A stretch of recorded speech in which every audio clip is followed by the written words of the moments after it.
Hey, no way. Oh, we're on. No. Do the proper live theme, live feed theme. Oh yeah. Okay, good day, people. It's TJR here from TJR's Classic Rock Corner, along with my brother RJT. How's it going, eh? Welcome to a live stream. Another live stream, eh? See if I have more live stream than live stream. Yeah. And today we're talking more music. Yeah, more music to promote the show. I had so much success with the last live stream, I figured, what the hell? Keep doing this as promotion until the next episode, which is on the Little River Band, First Under the Wire. And a re-recorded version of The Game by Queen, which I had to re-record that damn thing. I know I had to re-record it because I listened back to the old episode and I was like, sheesh, was I really cursing like a sailor in that damn thing? Unfortunately, I was. And furthermore, underline the word furthermore, trying to record an episode on Back in Black, it's so damn difficult. And you get stories from me that you can't find on Wikipedia, as Michael Boron of the Bottom Line calls it. God, I'm starting to sound more like him and JCM. My fellow rock historians here on YouTube. We rock historians stick together, my friends. And yeah, I've got episodes on Little River Band coming up. I got episodes on Queen coming up. I got episodes on Steve Miller, Def Leppard. Yeah, I'm wearing all sorts of hats. Re-editing a few old Pink Floyd episodes, including the Wish You Were Here one. I want to get that out by September of this year. If there's any more Pink Floyd news, I'll keep fans informed because I want to promote Pink Floyd's Wish You Were Here for its golden anniversary. And also my favorite Pink Floyd album of all time. I just finished watching JCM Led Zeppelin Stories, his thing about why current generations are not digging classic rock. I think I can expand on that theory. There's a lot of current kids that don't like Shine On You Crazy Diamond. I want to talk about that particular track. Shine On You Crazy Diamond. A song about Syd Barrett, the rise and the fall of Syd Barrett. Hard to believe that song is going to be 50 years old this year. Sheesh, we're old farts. And most current generations don't want to hear a song which is about 26 minutes in length, beginning with this drone synthesizer and BA. I have no comment, and quite frankly, I don't give a damn about politics. In fact, my opinion is America should keep out of other countries' matters and concentrate on our own problems, recession, depression, inflation. Why buy the words of some satanic bugger who sounds like he gargled a bottle of Drano or choking on crackers? Poop. How's it going, you hoser? Sheesh. I'm talking about Shine On You Crazy Diamond. Followed you over. Hey, thanks a lot, Tom. I appreciate that. Yeah, Shine On You Crazy Diamond. Hard to believe that song's going to be 50 years old. The Wish You Were Here album. Hey, Halo, how's it going, eh? I had so much success with the last live feed, I figured I'd do another one. Sheesh. And talk about what's coming up soon on TJR's Classic Rock Corner. The Dire Straits episode I have up now is up to 200 plus plays. I didn't expect that, but I'm glad I re-recorded sections of it to get a lot of good. So how you doing, Itello? Thomas, how you doing? And BA, hope it stands for badass. I just think America should mind its beeswax and concentrate on its own problems rather than be the world's police officer. What is this stream? It's a classic rock stream talking about upcoming episodes and my view on why many current music fans won't sit through real music, but listen to TikTok horseshit. Pardon my French. I shouldn't say that word, but that's exactly what they are. A bunch of snaggy old tooth varmints. Get on deck and load this cannon, varmint. My Yosemite Sam imitation. Yeah, and they don't even like, Yosemite Sam. Words of wisdom. Yeah. They are like, oh, we don't like Hotel California. They sound like the big Valboski. Hello, ladies. You mean Lebowski? Valboski. I think you got the name from that dude. He mocked the dude's name, but it's Val Venus.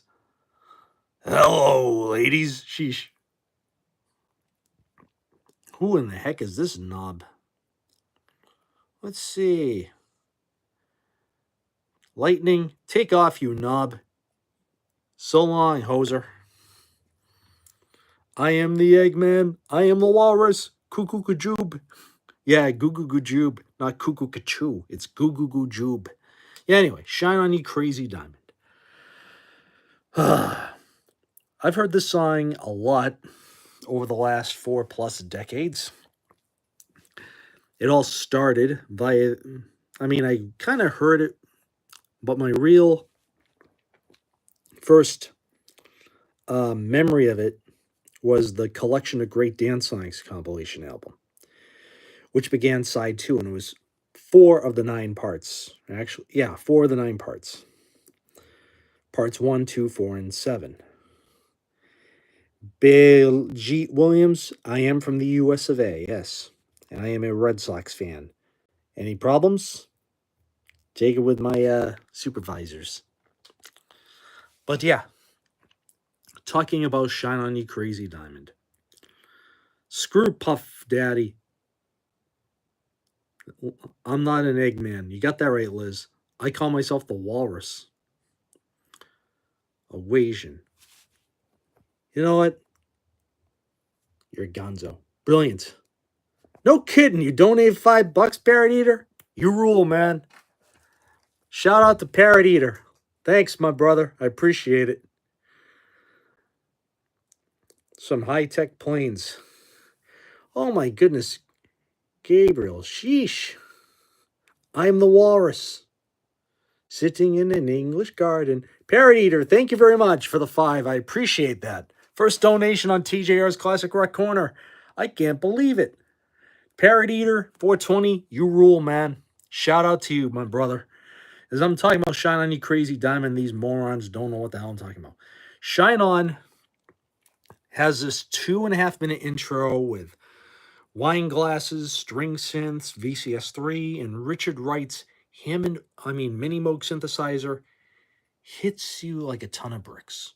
And people are like, oh, we can't sit through a 2.5-minute intro with just one chord. Well, Rick Wright was the master of keeping you on your toes. And then when David Gilmour's first solo comes in and just that bluesy Stratocaster, and then all of a sudden kicks in at 2.5 minutes to the first chord change. And now I know this. Parts 1 and 6, the 2 best parts of the piece, were written by David Gilmour and Richard Wright alone. So there goes Roger Waters' theory that he wrote everything, because most of the music to Shine On was written by David Gilmour and Rick Wright. Rick Wright and Gilmour were responsible practically for the first part of the song. Part 2 was Gilmour and Wright again. Part 3 was Gilmour and Wright again, except instead of going into C major, it goes into C minor, back to G major. But Part 3 was not on a Collection of Great Dance Songs version of Shine On. Joe Ma, yo mama. I don't have cancer. My hair thinned out when I was in my 20s, so I decided to shave my head permanently once I was balding up here. I started shaving my head when I was a senior in high school, but I don't like Yoko. Oh my goodness. Yeah, you got that right, Parrot Eater. I'm going to make you a mod, my man. I'm going to give you the ultimate reward. Add as a moderator. So you can be standard moderator. Joginder, how's it going? Yeah, more moderators, the better, dude. But as I'm saying, the version of Shine On You Crazy Diamond on a Collection of Great Dance Songs was parts 1, 2, 4, and 7. So the first two parts, because when I first heard it was the Dance Songs version. Chase Richmond loves God. Don't post any religious stuff because I don't want to offend atheists. And you may believe Jesus is king, but TV is king. The Tubes, 1979 from Remote Control. TV is king. You're my everything. TV is king. Uh, you can block people if you don't like them. I really love my television. Yeah, I'm talking Pink Floyd. I'm trying to, but some people are just distracting me. Parts 1, 2, 4, and 7 were was the version of Shine On Collection of Great Dance Songs. But Chase Richmond, it's a joke. You got a sense of humor. I have a wacky sense of humor. And Tim Dags, get Lamar Jackson out of here. It's a rock and roll show. I don't talk about rap. You put the letter C before rap, you get my exact opinion. I sound like Stone Cold Steve Austin and John Entwistle. May the ox lay in peace. And if Hitler were alive, he would have been a rapper. Anyway, then I first heard the Wish You Were Here album in full when I was about, my 9th birthday. I didn't ask for it. I asked for a collection of great dance songs. So my mom, yeah. Did you know that David Gilmour guy put on the... Nobody, are you for real or are you one of those Mr. Roboto types who are like, I am instructed to inform you that you are really pissing off the rock sponge, the classic rock brainiac you don't like, you can leave. Thank you. I'm doing good, Neen. Neen, are you real? Yeah, Wish You Were Here.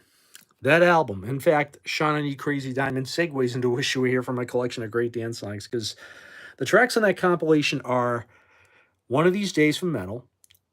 Yeah, Mr. Roboto, you get that right. Yeah, it's just Money, re-recorded 1981 version. Sheep, Shine On parts. Mustang Guy, Don't Pick on Me. Mustang Guy, You Really Think You're a Tough Guy. Billy Corgan, sound like he had his balls removed. Sound like he had his testicles removed like this. Screw that dude. Nix. Get the fuck out of here, that Lamar Jackson shit. I'm trying to talk rock and roll. You don't like my opinion? Get the hell out of here. This is a rock and roll show, not fucking rap. All right? God, I sound like Pete Townsend. I don't like rap. I'm trying to talk about rock and roll here, and people bring up these rap hip hop crap things. I don't want to hear about rap. I goof on rap all the time. You got that right. Pete Townsend was the master. I'll tell you in something, either stand up or do something, but shut up. This is a rock and roll concert, not a fucking tape. Man, Pete Townsend didn't mess around. Oh my goodness. Get Lamar out of here. Texas Rocket, Lamar Jackson, he sucks. Tom Brady for the win. Oh, sorry. Who's your hairstylist? Are you really serious, dude? The BC Boys. Well, the BC Boys, I'll give them credit. They kept classic rock alive, sampling Led Zeppelin on License to Ill. I'm talking about rock and roll fork, DG. Oh my goodness. Yeah. On License to Ill, Zeppelin was sampled on 3 tracks. When the Levee Breaks on Ryman and Steel, and along with the riff of Sweet Leaf by Black Sabbath, and I Fought the Law by The Clash. She's Crafty sampled The Ocean, sped up a semitone from A to B flat. Dun, dun, dun, dun, dun. And then on Time to Get Ill, they sampled Man on the Corner by Creedence and Custard Pie by Zeppelin.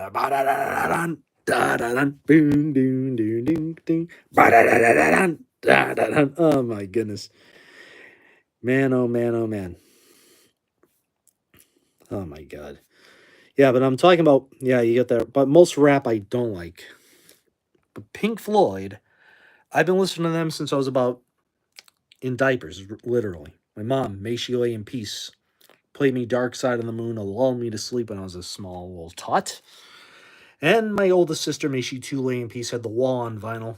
And then my mom apparently had Wish You Were Here, little did I know, in the basement, until my father threw her records down there and they got destroyed in a flood. Because her and my father used to feud about music all the time. Being the youngest of 8 kids, you had to deal with the rock and roll. So, The Wall. How's it going, Tommy? The Wall, Dark Side of the Moon, collection of great dance songs. Never heard Jim Carroll Band. I'll have to give them a whirl. A collection of great dance songs. The Final Cut. Fork GD. There's a lot of rap that's horrible. Girl of Christ. If you're a real person,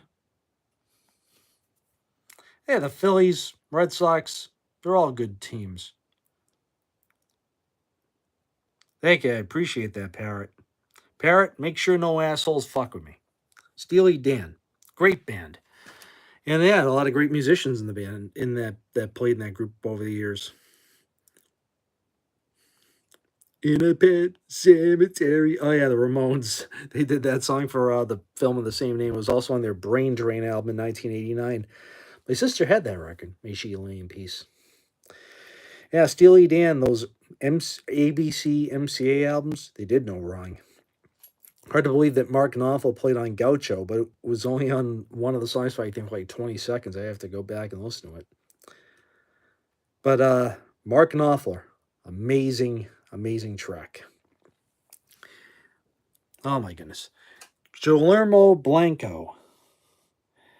Think of shaving eyebrows. I did that one time as a joke, and I looked like a Martian. It freaked me out, so I had to wear sunglasses in public and do like Police Academy 3, where Mauser had his eyebrows ripped off, so he had to use like a marker to highlight until they started to grow back. Yeah, Mark Knopfler, one of my favorite guitarists of all time. I just got I have a Brothers in Arms episode up.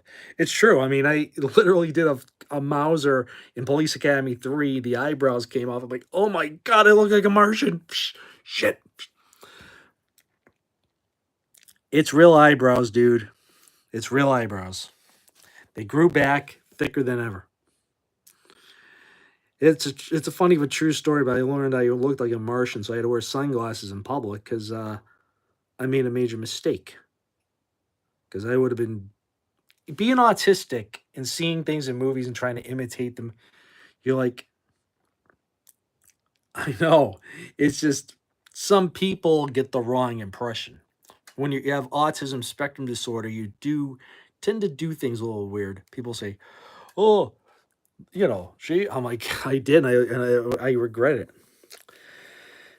Anyway, I'm trying to talk Pink Floyd and I get distracted. Anyway, then I got Wish You Were Here.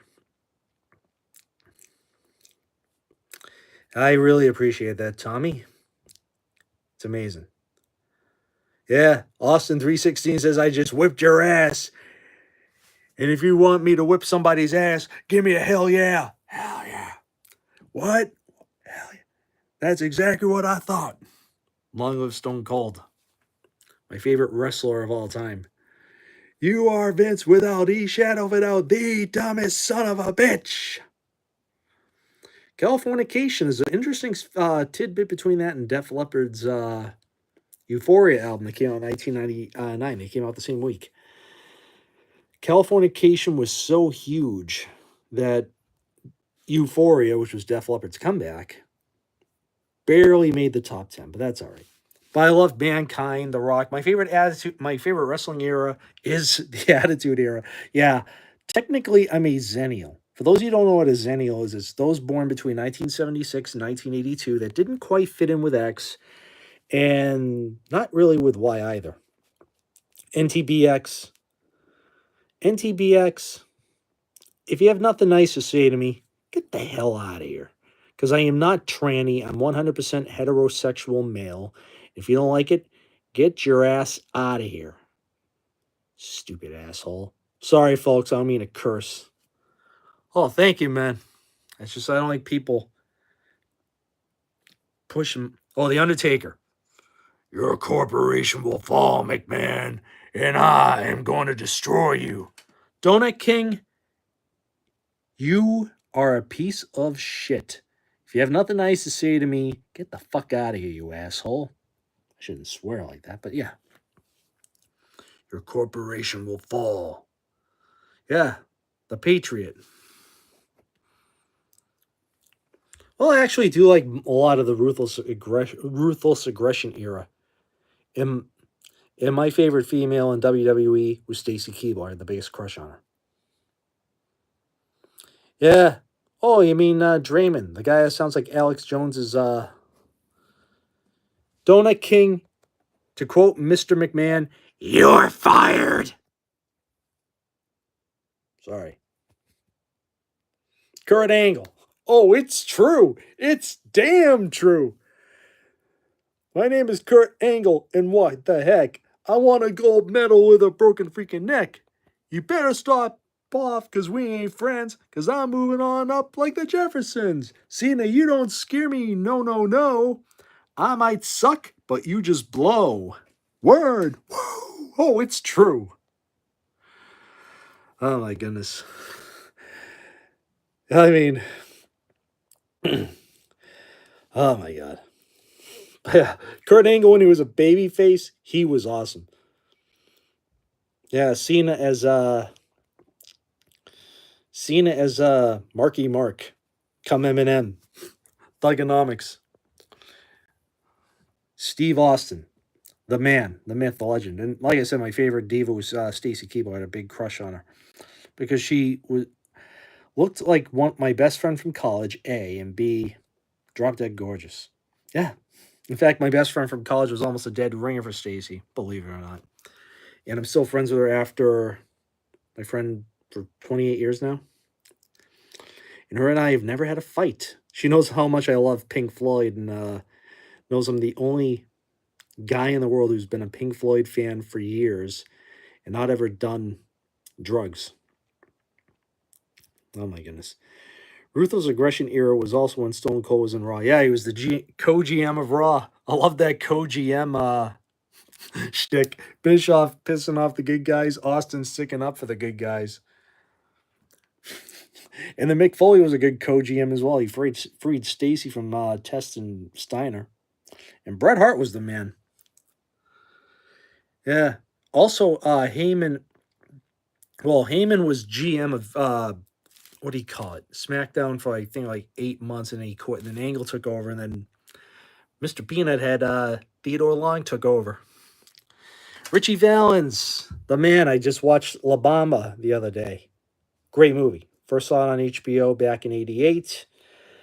When and his death was sad. I mean that no one should be in those types of planes. You know, it's just the British Bulldog. He was a great wrestler too. He was part of the British Bulldogs tag team back in the '80s. So he was, although remembered mostly as a heel, when he was a baby face, he was ass kicking. Andre the Giant. He was part of my childhood. Him and Hogan fighting Big John Studd. And it's funny that later years, Andre was heel with the Weasel, Heenan, and Big John Studd turned face. That was actually working, but then Big John Studd had a nagging injury, so he couldn't do much anymore. Richie Valens, yeah, I was talking about the movie La Bamba. That movie made me laugh and cry at the same time. Bob was a prick. How could you do this to Richie? Do this to Richie? I did this to me, okay? That's my Bob. Obviously, shut your goddamn... Hey, man, don't yell on Rosie, okay? You don't understand, man. You don't understand a goddamn thing. You think the whole fucking world revolves around you? Oh, man. I know that. Oh, I'm so scared. Yeah. What are you trying to be? Wesley Snipes in Demolition Man? That was another great movie. Man, oh man, oh man, oh man. Raven and the Flock. Quote the Raven. Nevermore. He should have come down to the Alan Parsons Project track, The Big Bopper. Man, oh man. Hello, baby. Yeah, Sammy Hagar stole from him for the beginning of Good Enough on 5150 and on Right Here, Right Now, the Van Halen live album from the For Unlawful Carnal Knowledge tour, with Eddie's guitar going like a horse at the beginning of Good Enough. After that, hello, baby. Either that or Right Here, Right Now, it's hello, baby. Ring right into Pound Cake. Well, Tommy, some people like the 80s stuff. I have Attitude Era, then aggression. Yeah, Val Venus was funny. Oh my goodness. Oh my goodness. Yeah, the Big Bopper was great. Buddy Holly. Yeah, Buddy Holly was a genius. And yeah, that plane crash should not have happened. People taking those types of airplanes, there are no, excuse me, no, there's no reason for people to take airplanes like that. Because if you look at artists, people who died in those types of planes, Buddy Holly, Richie Valens, I liked all three personas of Mick Foley. I liked all three of them. Anyway, then you had Jim Croce die in a similar plane crash in '73. Patsy Cline, Randy Rhoads, Ozzy Osbourne's guitarist, because the pilot, who was coked up on so many drugs, decided to buzz the plane while Ozzy and his band were asleep, except for keyboard player Don Airy, who witnessed the whole damn thing. The plane hit the bus, and then it careened and crashed into a house and burst into flames. And Don Airy just stood there like, "What the bloody hell?" And Tommy Aldridge, the drummer, was like, "That that bus driver of ours had a death wish and was addicted to too much cocaine." And Ozzy was wailing, sobbing when Randy died. And there's like conflicts of what happened, if Ozzy hit Randy or whatever. It's like conflicts what's going on because Randy's not here to defend himself. And it's just a shame. I mean, if Randy Rhoads had lived, oh man. What about the drummer that survived the plane crash, Travis Barker? That was a fluke. I mean, the Skinner plane crash was on one of those old faulty jet airliners. Was Ozzy gay? The answer is a resounding negative. Rob Halford's gay. Freddie Mercury was bisexual. David Bowie was just curious and he experimented, but he was attracted to females left, right, back, and front, but he had a feminine side to himself. I mean, just because some guys want to explore their feminine side doesn't mean that they're gay. Me, I'm hetero, 100%. And I have to explain everything because some people are like, oh, oh, he must be homo. Oh, he must be this. Hey, how's it going, Ace? It's good to have you on, eh? Losing, yeah, I mean, Ozzy, the plane crash with Randy Rhoads was one of the saddest things I ever read about. And Ozzy remembered pretty much what happened because they were about to do a gig with Foreigner in Orlando and they had to stop at a bus depot, an airstrip in Florida for a jack or something. Um, my view of social politics. Personally, I am a independent, and I quite don't agree with everything that either party has done in the last few decades. But I'm pretty much more on the center side of things because I'm beginning to think both political parties are compromised. Thanks, Dom. I appreciate that. I have more episodes coming up soon. I have to re-edit a number of them because I used to be on a part of a show called Rock Metal Combat. Unfortunately, I fell out with those guys over something stupid. I wish I never posted that. I had a nightmare. But c'est la vie. The original Leonard Skinner. Adriano, I believe people should do whatever they want as long as they don't force their views on others. You're free to do whatever you want to do. Skinner, the original Skinner, they could do no wrong. Those albums with Ronnie Van Zant, they were untouchable. Andre beat Stone Cold Steve Austin. That's a tough question.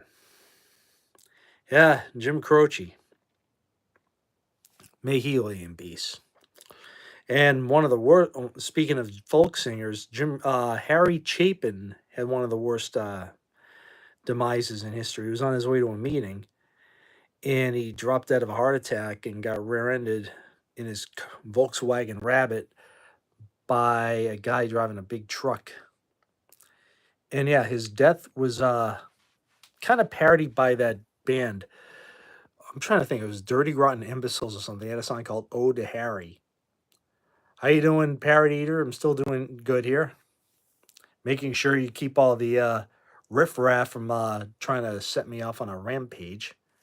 Because if anyone saw the Bugs Bunny cartoon Rabbit Rampage, I turn into Bugs Bunny when he's irked at Elmer Fudd drawing him in 20 different directions. Pennsylvania. Natalie, how's it going? Classic rock show here. Talking about classic rock here. Blackfoot, they were the Southern rock equivalent of Pantera back in the day. And yeah, one of their opening acts back in 80 and 81, Def Leppard. Both Kane and Taker were great. Hard to pick between the two, but I have to go with Taker for longevity because he was just the American badass. Oh my God. And talking about real rock and roll bands, it's hard to do. Oh my God. Put your hand on the camera. No thanks. If you're a bot, I don't trust. WWF. Everyone like the stream and hit the subscribe button because I have more episodes coming soon. Like I said, I'm doing the Little River Band first under the wire. I have to finish that. I have to re-record the intro. And also doing the Game by Queen. Favorite food? That's a good one. I am a major fan of pizza.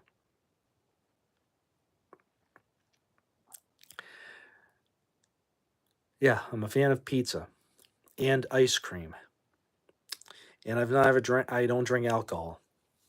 One of the things I do like to drink though during summer months is brisk half and half iced tea and lemonade. Spinach is one of my favorites. Favorite instrument? Drums and percussion. I'm also a guitarist, but drums and percussion just sort of. All right, YT, I'm warning you. One more Lamar Jackson quote, I'm banning your ass. I don't like the Ravens, the football team. Excuse me. Cam, you're not my father. Now get the hell out of here. Bless you, Tommy. You rule. And Cam, favorite NFL team? That's simple. New England Patriots. I'm from New England. Creeper, are you a bot? Cam, I just don't put up with I don't like trolls. You're out of here.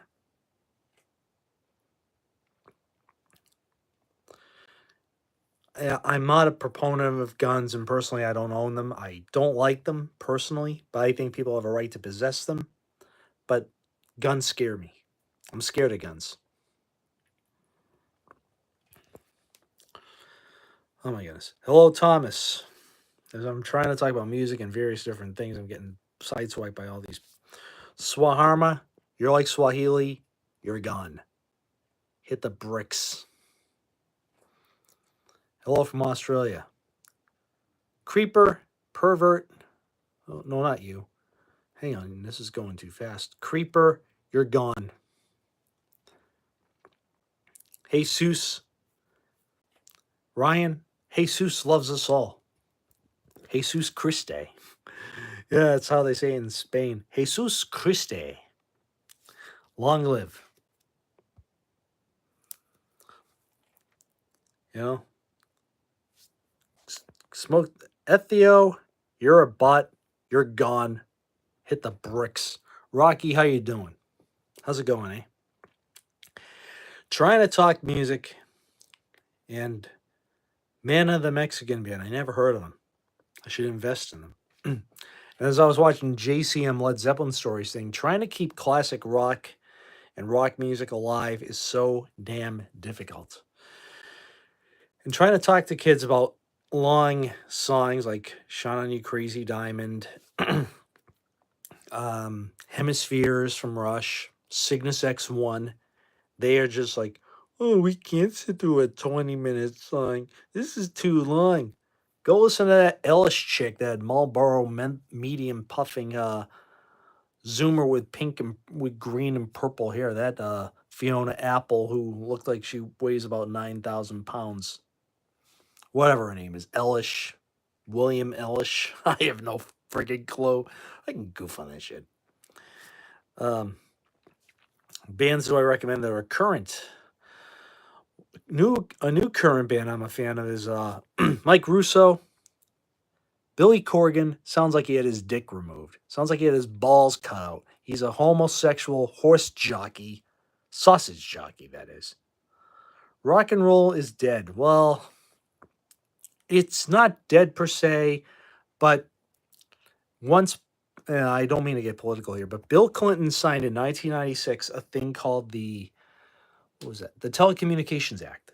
Prior to that, radio stations were independently owned, television stations were independently owned. But then all of a sudden, the Telecommunications Act caused um, corporations to buy every radio station across the country. So Clear Channel swallowed up stations, iHeart, and then 2004, FCC went into overdrive. Mike Russo, you're out of here, asshole. I'm sorry. Kendra Caliano, you're out of here, bitch. Sorry. I'm trying to talk about music. And I get interrupted by these assholes. All right. Hanging in there, Born. I'm dealing with a lot of assholes tonight, though. Yeah, it's to keep the sunlight out because I have to sleep. Yeah, we're talking music. 2004, the FCC thing kicked in when Janet Jackson had her Tata exposed to the world when Justin Timberlake ripped it off. So then the FCC did more crackdown. It turns out they were in bed with all politicians. So rock music was slowly but surely being eradicated from the radio. But then it just sort of snowballed even further into the 2000s. Let's see. Let me see.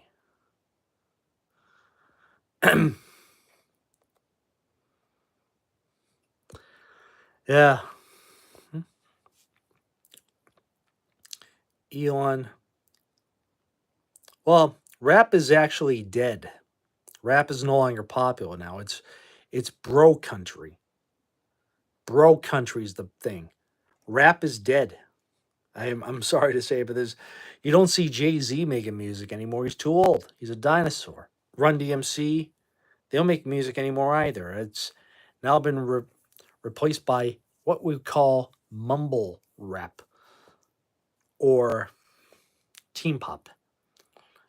It all started with those, the Spice Girls, Hanson, Backstreet Boys, NSYNC. They all came along. And then like cockroaches come out, the Britney Spearses, the the Christina Aguilera's, the Beyonce's of the world, then the Ariana Grande's, Taylor Swift's, etc., etc., etc. All right, Emma, you're gone. One more thing. No Lamar Jackson. Fuck him. Yeah, you got that right, Dom. Rap is a circus. Yeah, and my sister wanted me to, my fourth oldest sister wanted me to promote her son's rap music on my show. I said, "Are you out of your cotton picking mind? I'm a rock and roll show. I don't promote mumble rap. And besides, his rap music sucks."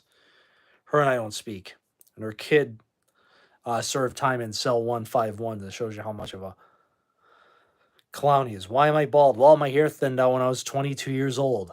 For your information, Zulkari. If you don't like my opinion, get the hell out of here, dickhead. Sorry. I just don't put up with people like that. Yeah, real music. Yeah. Here's a quote from one great man, Roger Waters, about rap and sampling. You gotta love Roger for this. He hates the whole idea of sampling other people's music. Marky Mark, having a hit record with Walk on the Wild Side, turned his stomach to a large degree, and he hated it.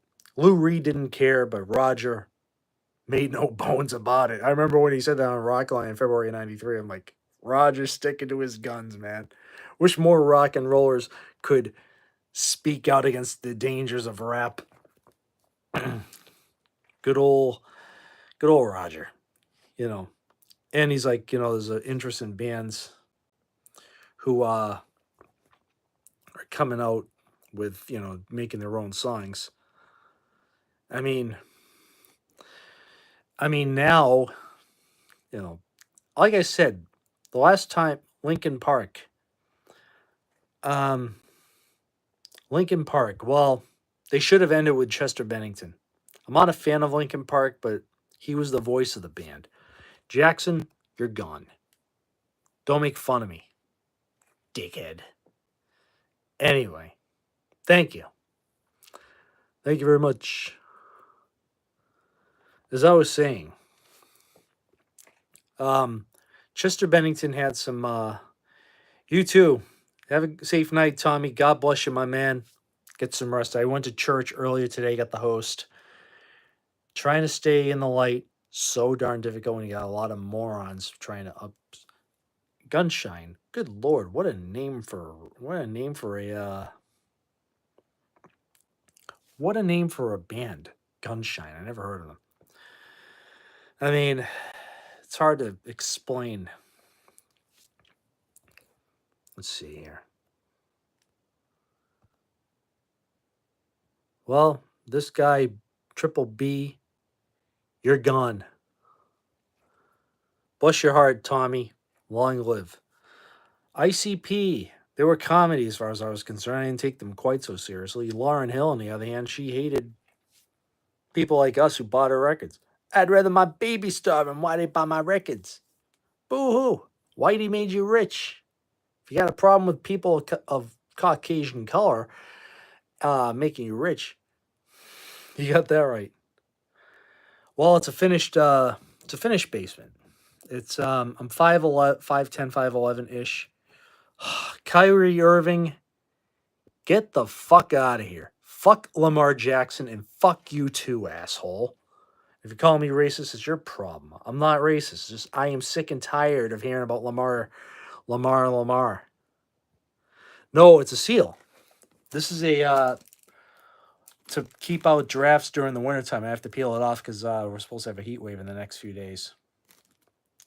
But yeah, I'm just trying not to lose my cool here. Thank you, my man. DBDK, you rule, dude. Long live rock and roll. Jet Future. Take a hike. Don't make fun of me. Don't call me Mr. Clean, asshole. No, it's cool in my basement. It's going to be extreme. It's going to be 100 plus degree heat index for the next 4 days up here in the Northeast. It was actually in the mid to upper 80s today. It's supposed to be in the gone fishing. You're gone. David O, you're gone. Shit heap. Yeah, the quote of the day. Don't with yours truly. Don't with me. My quote of the day. Don't with me. I just don't like being with. I'm trying not to utter that word, but it's just part of my vernacular, the F word. And trying to talk about music, getting distracted by these assholes who leave these stupid comments. As I was saying, I have an episode on The Game by Queen coming up soon. I have to re-edit. I have to put the music underneath it so you don't just hear my voice and air conditioning kick on and all that stuff. The message is held for review. 100 voicemails, you're gone. You're out of here. Finished. Out. Gone. I cast 100 voicemails out of my feed. I don't put up with assholes like that.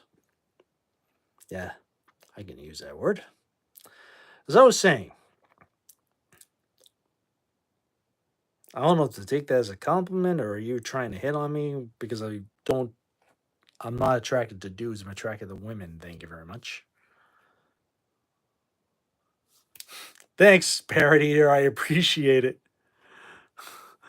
Get the out. You got that right.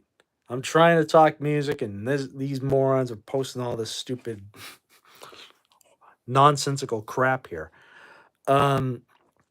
Yeah, doing an episode on the game by Queen. I had to completely.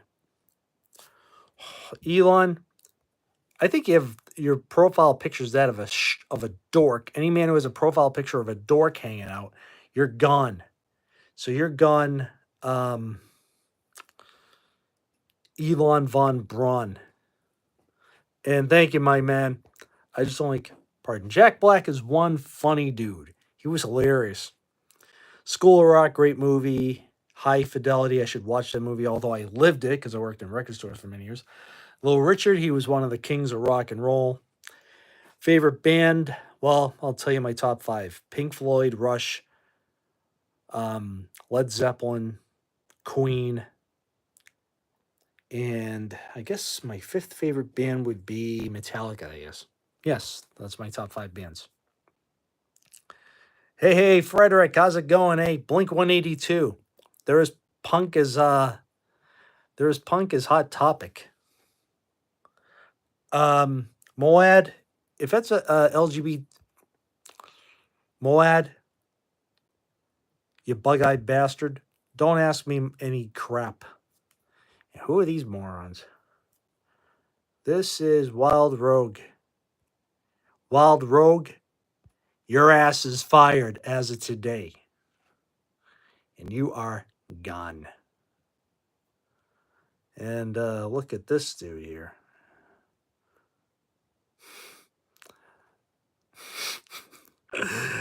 Parrot Eater, it's okay. I won't Parrot Eater. You rule, man. Get some sleep, my brother. You got that right. Take care of yourself, and thanks for the donation, my man.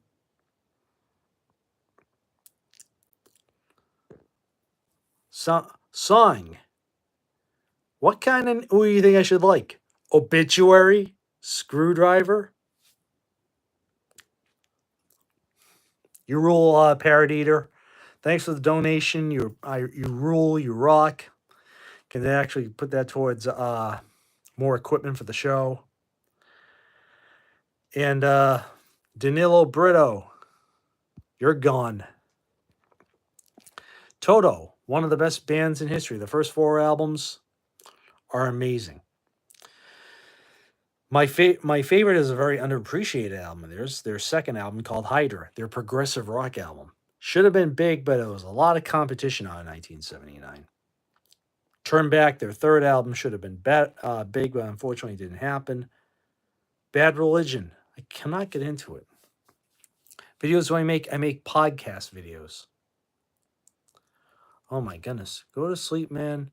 Nigerian Prince, get your booty ass out of here. Sorry. I apologize, people. It's just I'm being messed with by these. Gary the Snail, I've done an episode on the Moody Blues. Check out my episode on Days of Future Past. That explains everything. And I'll tell you one of my favorite Moody Blues albums right now as I go in my vinyl collection here. Yeah, it's in my closet here. It's up in here. I'll grab you one of my favorite Moody Blues albums on vinyl here. Shit. Here's one of my favorite Moody Blues albums, Long Distance Voyager. The first with Patrick Moraz, the man who saved the Moody Blues after Mike Pinder, may he lay in peace, flew the coop. And Patrick Moraz, the man that gave us the keyboards and relayer from Yes, was the same man who kicked ass with the Moody Blues throughout the 80s and actually helped them gain new fans. A lot of people are like, oh, Patrick Moraz ruined the Moody Blues. No, he made them better. You got that right. And I will be doing a episode on Long Distance Voyager in the near future. A lot to say about that album. Bless you, man. I was going to go see Tesla. Unfortunately, I did not want to see Scab Sticks, so I had to pass. And Def Leppard were the headliner. But I love 10 Armed, Def Leppard up through 93, pretty much. In 1999's Euphoria. But they made some crappy albums. And Rohan C., wherever you're from, get your polo loving ass off my feed. Comprende, dickhead. Oh my god, I sound like the guy in the Nerd Revenge of the Nerds too, Roger. Yeah, Raj, there is nothing I can say about it, but there is something I can do about it. Whack! Love that movie. The first two Revenge of the Nerds movies are great. The first one, though, is a masterpiece. Ogre. Jethro Tull. Yes, a big fan of them. I actually have 2 episodes of that I have done in the past in the can that I have to re-edit. Thick as a Brick and Songs from the Wood. What's the oldest album you have? It's got to be a Beatles album. And if I'm not mistaken, at the moment it's because I'm rebuilding everything. Excuse me. Revolver. On CD, it's Revolver. On audio, not my streaming device, but my USB ported drive, it's please Meet the Beatles, please please me, whatever you want to call it, depending on what country you're from. Rohan, I'm autistic. I have autism spectrum disorder, and I've been bullied my whole life. And Rohan, get the fuck out of here, asshole. I apologize. Now Rohan's gonna get all offended. I called him an asshole. Well, fuck you. I apologize. Yeah, Rubber Soul's a classic. Masterpiece. One of the best Beatles albums out there. Now I guess they're going to get all bent out of shape and report me for, you know what? First name, last name, you're gone. Thanks, Hello Dream, you rule. And I'm looking at this dude. Keenan, you're out of here, motherfucker.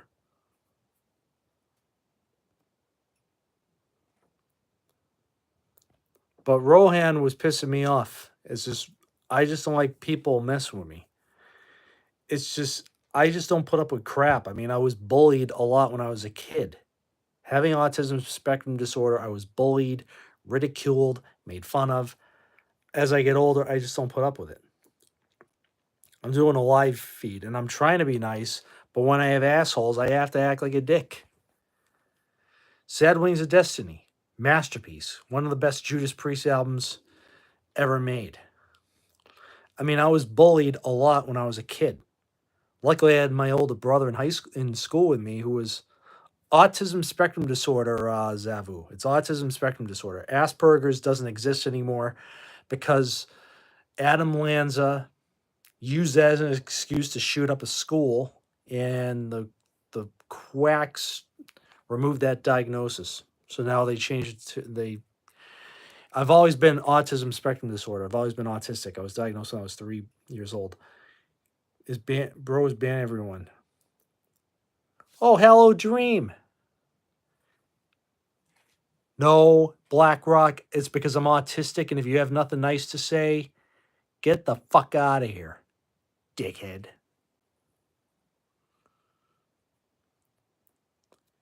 YouTube's your account has been flagged for suspicious.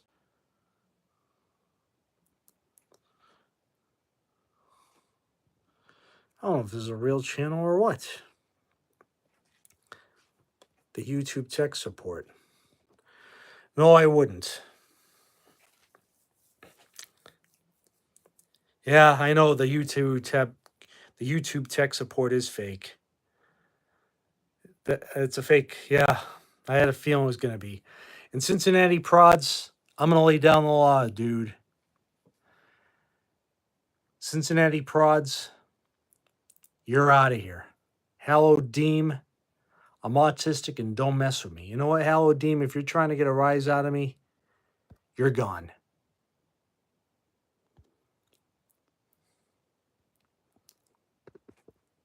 I know it's a bot. Wishbone Ash. I have to look into more of their music, but they're a great band as well. My favorite era of the Kinks, the 1990s, 1980s Kink stuff. Hallow Deem. What do you celebrate Halloween? Sorry.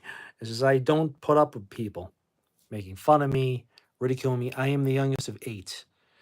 My older brother, who's 11 months older than me, he was a football player in high school, bench pressed 400 or 500 pounds back in his day. He used to take bullies. He was the Incredible Hulk. He used to throw people. Relationship. Primetime clutch, Patriots, Zavu. My last girlfriend cheated on me when I was 13 years old with a drug addict. That pissed me off. And then I met, then I tried to pursue girls again, but I always got rejected. However, the girl I wound up trying to pursue became a best friend and was more of a real girlfriend-like figure than the girl I dated when I was in junior high. And then my best friend from college is the love of my life. Her name's Danielle, and I've been friends with her for 28 some odd years. And her and I almost dated, but unfortunately I chickened out, fearing a scenario like in One Crazy Summer where the guy meets the pretty girl and the boyfriend comes out and beats the shit out of him. Yeah, Low Budget, masterpiece. One of my favorite Kinks albums. I was going to have kids, but at this day and age, as I'm approaching 50, the chances of that are slightly unlikely. Low Budget, awesome album, yeah. I haven't had any kids. Thank you, Born with Keys. I really appreciate that, my man. My favorite Kinks albums are Sleepwalker, Misfits, Low Budget, One for the Road, the live album, Give the People What They Want, State of Confusion, and Word of Mouth. And I urge people to try and find the Conk Velville late 90s HD CD remasters with the bonus tracks. And done by Bob, the remaster and done by Bob Ludwig, which is the best sounding Kinks CDs out there. And had tons of bonus tracks. How Tall Am I? I'm 5'11". Yeah, listen to the Kinks albums from Maris to State of Confusion, Give the People What They Want. The new remasters that BMG are releasing, they're kind of subpar. There's no bonus tracks. I want the bonus tracks, do what Conk Velvo did. Zavu, autism is sort of a developmental brain disorder. Exactly, Born with Keys. That's the problem. People see this and they want to troll, and I'm trying to talk and promote my show, and people want to join and try and goad me into a fight with them. The problem is I've been bullied so much as a kid. As I get older now, I'm learning to fight these guys back because I couldn't really fight back, ignoring the. I just couldn't. I just don't put up with people bullying me and making fun of me. I just have a zero tolerance for that. Especially when I fell out my old podcast, Rock Metal Combat, all those years ago. And I wound up being forced to quit after one of the co-hosts said a negative thing about my father, who's now 80 years old. My dad's 80 now. And one of the co-hosts said to put my father in a chokehold. And I said, you know what? I'm done. I can't take this anymore.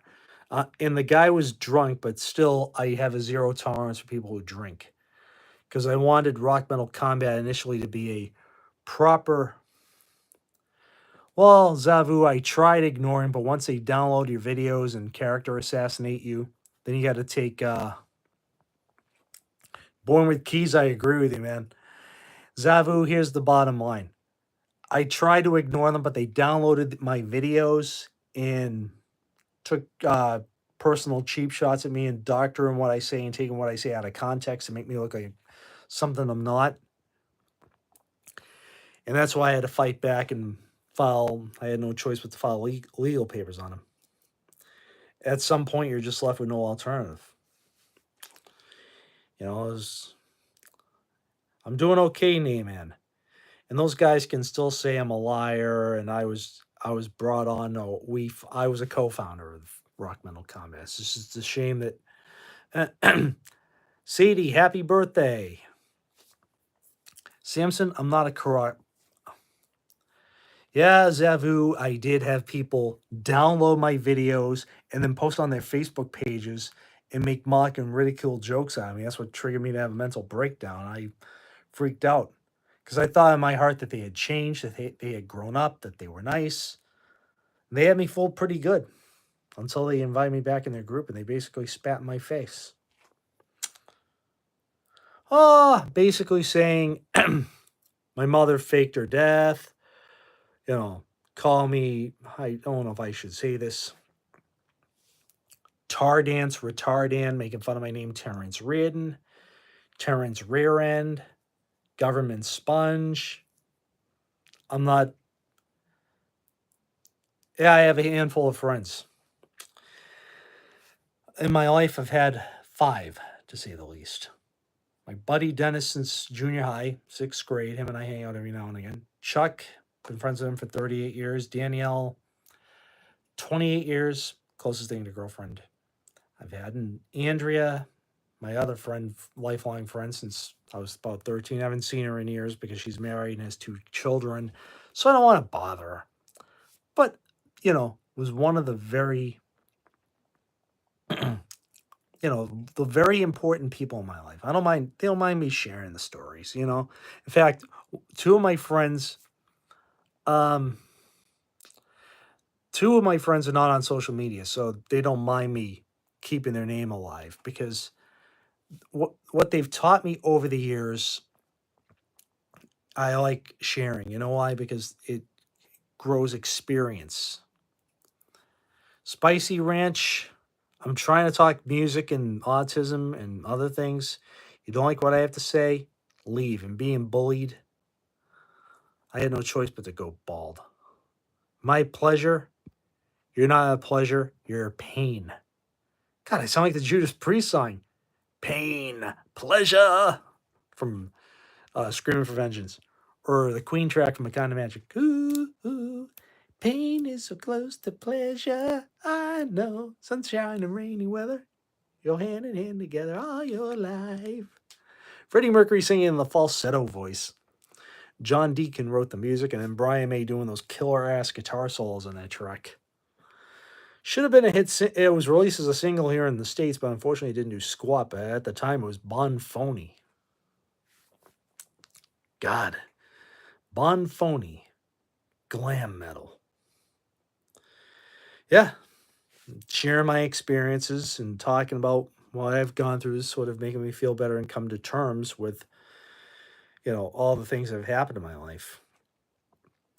And talking about the albums that had a major impact on my life is also important because I like to talk about positives on my show. I don't like talking, if I did an album, a review of an album I didn't like, I would sound like I was complaining or whining or crying, which is totally not me. So if there's an album I don't like, I won't discuss it. I won't talk about it because it's just not worth it. Michael Coletta, Michael Cola, Coca-Cola, Michael Cola, your ass is gone. Sorry. And making fun. Eagles the long run. Gary, I have an episode on that as well. I hope the Pacers beat Oklahoma. I'm glad they beat New York. You guys did us a favor. I just watched some videos to put on, and I think it was called Toby Queen.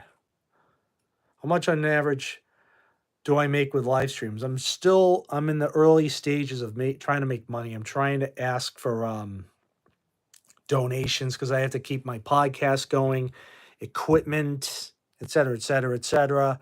Costs money to keep the sites running. So much I can do. I mean, and it's hard, but taking contributions is actually not such a bad idea, especially if you're trying to keep the show afloat. You got to do what you got to do. You know what I mean? And I'm retired. I had to retire from work because I have sensory processing disorder, which is part of autism. I was working at a record store, but unfortunately, I had to leave that job because of family and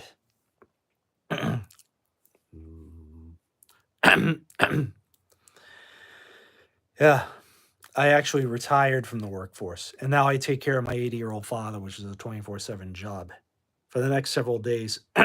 Lex Luthor, one of my favorite actors to play Lex Luthor was don't worry, Born. When you get the chance, you can donate. No big deal. I'm not a beggar, but it does cost money to keep these sites going because now we're heading to kind of hard economic times here, and I'm trying to keep the show afloat here. Lex Luthor, my favorite actor to play him was Gene Hackman. May he lay in peace. And those Superman movies from 78 and 80, two of my favorite movies of all time. I actually did like the fourth one as well, but sadly a lot of people didn't like it. But the first two Superman movies from 79, 78, and 81, perfection. I don't give a damn if Richard Lester had to reshoot 75% of Superman 2. I actually like those 1979-80 edits better anyway. Father, mother, I wish you could hear me. I failed. Father! Oh my God. General, care to step outside? Man, oh man. Excuse me. Yeah. Back in those days, when they were making movies, they actually had to use blue screens, humans, and do things in real time. Nowadays, they use CGI for every movie, and it kind of ruins the flow. Give me the analog way of making movies with all that CGI crap. So that means literally blowing things up, blowing up cars. Same thing with making records, using real sound effects. Go out to like an Air Force base, record helicopters, record a party in the recording studio, tuning a car radio in the parking lot. Pink Floyd were the masters of that stuff. So they're my favorite band of all time. Eminence Front, classic. Joe Schmo, my top 5 movies. Whew. I can name you a bunch of them. Goodfellas, Over the Edge, Scarface, Heartbreak Ridge, the Bugs Bunny Roadrunner movie. Yeah, talk about the diverse top 5 films. Yeah, Scarface. Tony Montana's one-liners. The Goonies is okay. I kind of got burned out on it after a while. and some of the cheap, and then BMX Bandits was not that great either. From Australia, The Lane Down Under from Men at Work. Yeah, Blue Sky. I'm talking about Australia. I was talking about an '80s Australian HBO film, BMX Bandits, which had Scarface. I can quote anything from that movie. You know what I'm talking about, you fucking cockroach. You know the hussy is, Frank? That's a pig that don't fly straight. Neither do you, Frank. So when I was playing Spider-Man video games when I was living in South Carolina, I'd play Spider-Man voicing Tony Montana. I'm like, I'm gonna whip you, you fucking cockroach. Say hello to the bad guy. Oh my God. Oh my God. Midnight Oil, I just cannot get into them. I always tell the truth, even when I lie. Oh my God. See, I know that movie. Goodfellas, same thing. Yeah, I only got Jimmy the guns because he wanted him. Now he didn't want him. I didn't say a thing. In fact, he was so pissed off me, he didn't even bother to say goodbye. I knew my Pittsburgh guy was gonna, so I was gonna get my money back anyway. Oh my God, Ray Liotta, may he too lay in peace. And I'm also a fan of First Blood, the First Blood movie, and I also loved Last Blood, the final one, where Rambo took out the cartels playing the Doors in that cave. That was badass. 5-1, baby. 1 in 5. Man, oh man. Dazed, get out of here. Get your Lamar bullshit out of here. Because I don't talk about rap, hip hop bullshit. It's rock and roll or nothing. So hit the bricks. Man, oh man. Here's the thing. The first Boston album, I actually prefer the cassette track listing, and it goes like this. Side 1, More Than a Feeling, Peace of Mind, Something About You, Let Me Take You Home Tonight. Side 2 is um, Rock and Roll Band, Smokin', Hitch a Ride, and Foreplay a Long Time. To me, Foreplay a Long Time works better as a album closer. Let Me Take You Home Tonight was too... you got that right, Joe Schmo. He can hip-hop his ass out of here. The Who, one of the best bands of all time. And here's a little irony. My first Who album was It's Hard in December of 86. Got the cassette. The Warner Brothers issue, simultaneously with Aerosmith's Rockin' a Hard Place. And Keith Moon is was one of my influences as a drummer. As a musician, yes. His behavior is a little unconventional to say the least, and yeah, he was one funny dude, but sometimes he could be a bit of a mean-spirited guy. I mean, apparently he did beat his wife, unfortunately. His first wife. I don't know if he beat his second girlfriend, but I know he beat up his ex-wife, Kim, who's also no longer with us. And the Beatles, phenomenal. Aerosmith, I have an episode on Toys in the Attic. Parked his car in a pool. Yeah. Well, here's the thing about De Niro. Up until old age hit, until his dementia kicked in, I'm convinced he has dementia, folks. He was a great actor. He was phenomenal. But once he started saying certain things about a man, we're not going to name names here. And I'm like, seriously, dude? You're going to ruin your legacy over that? Seriously? I mean, you know, you're going to be very limited to what you can. And this is what I learned from one of my other old colleagues in the podcast world. If you hate someone over their political leanings, you're going to be stuck watching, I guess, those movies from Angel Studios. Nazareth Rules. No, I'll say what De Niro suffers from. TDS. And people are like, you defend Roger Waters, yet he doesn't like Orange Man bad. I go, well, he didn't like Biden or Harris either. In fact, Roger Waters voted third party last election. He's now third party guy because he knows the Uniparty is a bunch of crap. And I have to agree with Roger. Nazareth, great band. Hair of the Dog, great album. Close Enough for Rock and Roll. I got the Double Bull Live album, Snaz, which is my favorite Nazareth album. The Double Live album recorded in 1981 when they were a six-piece. They only did 2 albums as a six-piece. That live album was 2 original members plus, no, the 4 original members plus guitarist Billy Rankin, who was a 22-year-old kid, a fetus, and then an American was in the band at that time, a keyboard player by the name of John Luck. May he too lay in peace. He was in the band Spirit prior to joining Nazareth. ELO, they were a phenomenal band. Yeah, I agree. De Niro's a gifted actor. I don't agree with his politics, but I'm not going to boycott him. He can say what he wants. But seriously, you're going to, you know what I mean, folks. Megadeth, everything up through Cryptic Writings. They did no wrong after Cryptic Writings. They went to shit. Oh, that was from a bicycle accident. December 3rd, 1990. I was riding my bicycle after school, and the bike had no brakes. So I wound up cracking.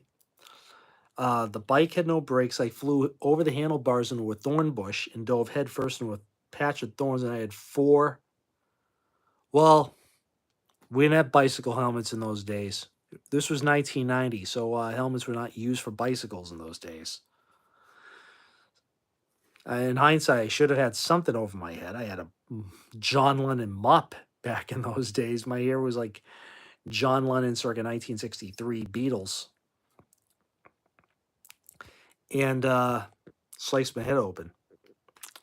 Next day, my best friend in the world, one of them, Dennis, called me Scarface and mocked me. My friend Andrea, on the other hand, was, felt sorry for me. She's like, "Oh my God, what happened to you?" I'm like, She's like, Terrence, you gotta learn how to ride a bicycle with no brakes. I go, how was I to know? Because two of my friends had bicycles, same make bicycles, same model, same make. One had brakes, one didn't.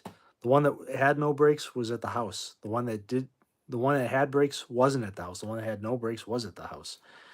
Yeah, De Niro had great parts, but he didn't have the big range. He always played the same type of guy. You got that right. And Blue Sky asked me about the Scorpions and Rush. Rush is my other favorite band after Pink Floyd. I saw Rush not once, but 5 times. Counterparts, Test for Echo, Vapor Trails, R30, and Snakes and Arrows. Wearing a helmet in the 90s while riding a BMX was worse than wearing pads while rollerblading. Yeah, I've had quite a few bicycle crashes myself. I diced a few elbows. In fact, I put my foot into my brother's 10 speed, not knowing what the hell I was doing. I was riding a BMX bike when I was about 10. My foot inadvertently got caught in his 10 speed, and I flew off the bike and cut both knees open. But I had to go home, play Dr. Terrence, and then had to bicycle back to watch my brother play football, and I didn't miss much. Beach Boys. Good question. I do enjoy their early hits, and Pet Sounds is one of my favorite albums. And it took my old work colleague at Quincy Records and Tapes to sort of expand my mind into the Beach Boys. Because California Girls and Surfing USA, and it's like, no, you'll be surprised by Pet Sounds. I'm like, okay. I hear it and I'm like, I was blown away. Yeah, now all the Wilson brothers, may they reunite in heaven. They're all certainly going to be missed. Dennis was the wild one, Carl was the angel, and Brian was the gifted. And it's funny that the Beach Boys were going to sing On the Wall by Pink Floyd, but a certain amount of political correctness proved to be problematic because Roger Waters got a call from Bruce Johnston, who replaced Brian Wilson in concert, and said to Roger Waters, I'm not sure the Beach Boys want to sing That One's a Jew, and That One's a Coon, and That One's a Queer. But if you want that vibe, I can put together a team that can do that. So it was Bruce Johnston, Tony Tennille, yeah, the same Tennille from Captain and Tennille, I'm serious, Stan Farber, Jim Haas, John Joyce, and Joe Chimay. Joe, I agree with you. And that's how you have that Beach Boys like backing vocals on the Wall album by Pink Floyd.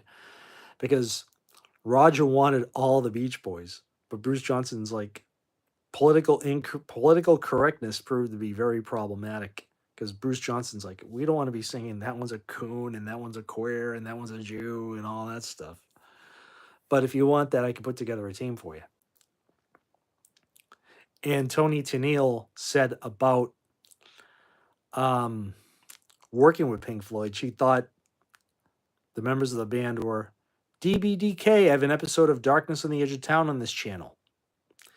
Great songwriter, but once he if he had just keep his political views in check, then he wouldn't alienate half of his fan base. Dennis DeYoung of Styx said it best. Getting too political on either side is going to alienate your fan base. Stevie Ray Vaughan, phenomenal guitarist. If it wasn't for the Thin White Duke, David Bowie, may he lay in peace, Stevie Ray Vaughan wouldn't have been discovered because Bowie had him on Let's Dance. Jackson Browne was also responsible for Stevie Ray Vaughan recording his first album at Jackson Browne's studio called Goodnight Studio in L.A. Yeah, Goodnight Studios in L.A. I think it was Jackson Browne's recording studio. So Jackson Browne gave him studio time. And Jackson Browne was at the funeral for Stevie Ray Vaughan, actually, and sang Amazing Grace with Bonnie Raitt and Stevie Wonder. Stevie Wonder was singing the high end, Bonnie Raitt the middle end, and Jackson Browne the low end. Stevie Nicks. I actually prefer Christine McVie, but Stevie Nicks is all right. And phenomenal. And Please Hear Me Out. Seems like I had to get rid of that dude. And then it's funny you bring up Stevie Nicks because I swear in 1979, 80, 81, these three could have been construed for triplets: Stevie Nicks, Linda Blair, and Carrie Fisher.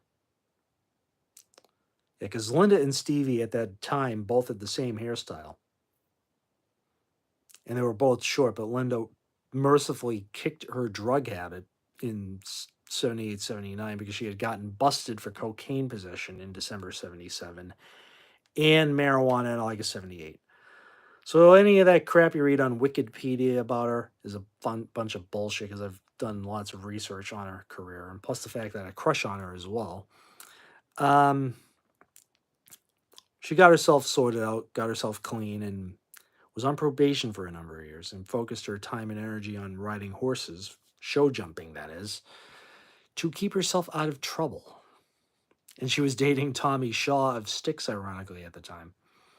And Tommy hid his drug addiction from her because he would do a Stevie Ray Vaughan trick: pour cocaine into his alcohol and drink it.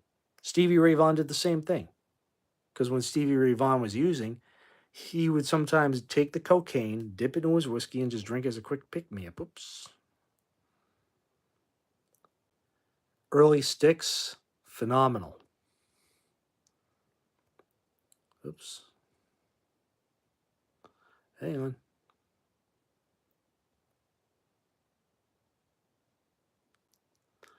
Okay.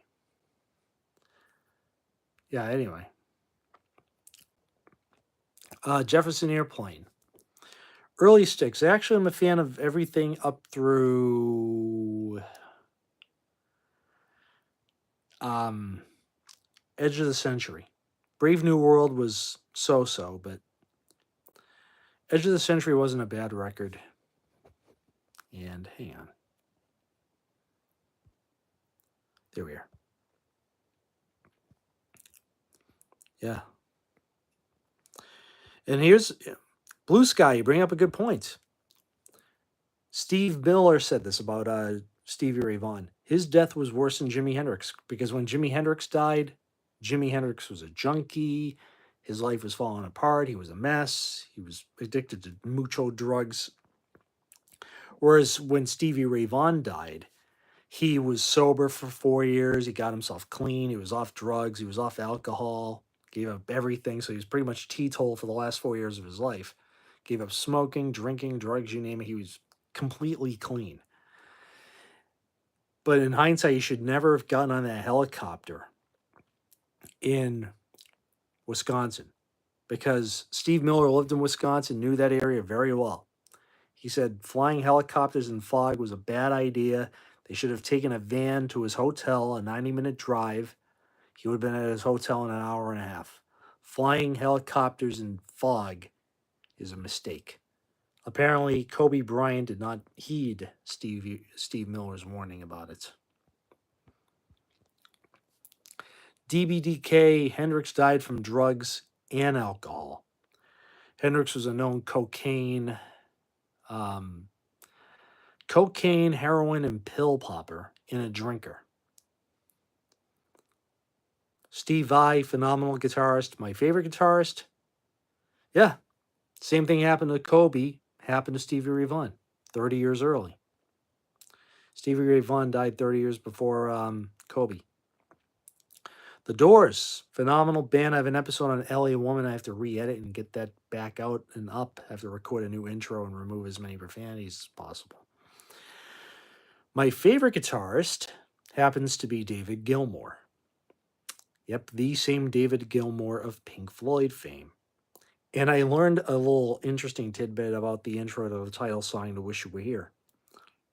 And it turns out that people are like, oh, Gilmour gave up smoking. Apparently, Gilmour never smoked cancer sticks a day in his life. That's turned out to be true because his father made a pact with him when he was a kid, saying, hey, you get your license if you don't start smoking by the time you're 17, I'll teach you to drive and I'll lend you the car. And David's like, oh, you got yourself a sale. So 3 years later, David turned 17. He still didn't smoke. He goes, Dad, driving lessons, car, agreement. And the father's like, what? I don't remember that. But David's like, um, David never, yeah. And David said, you know what?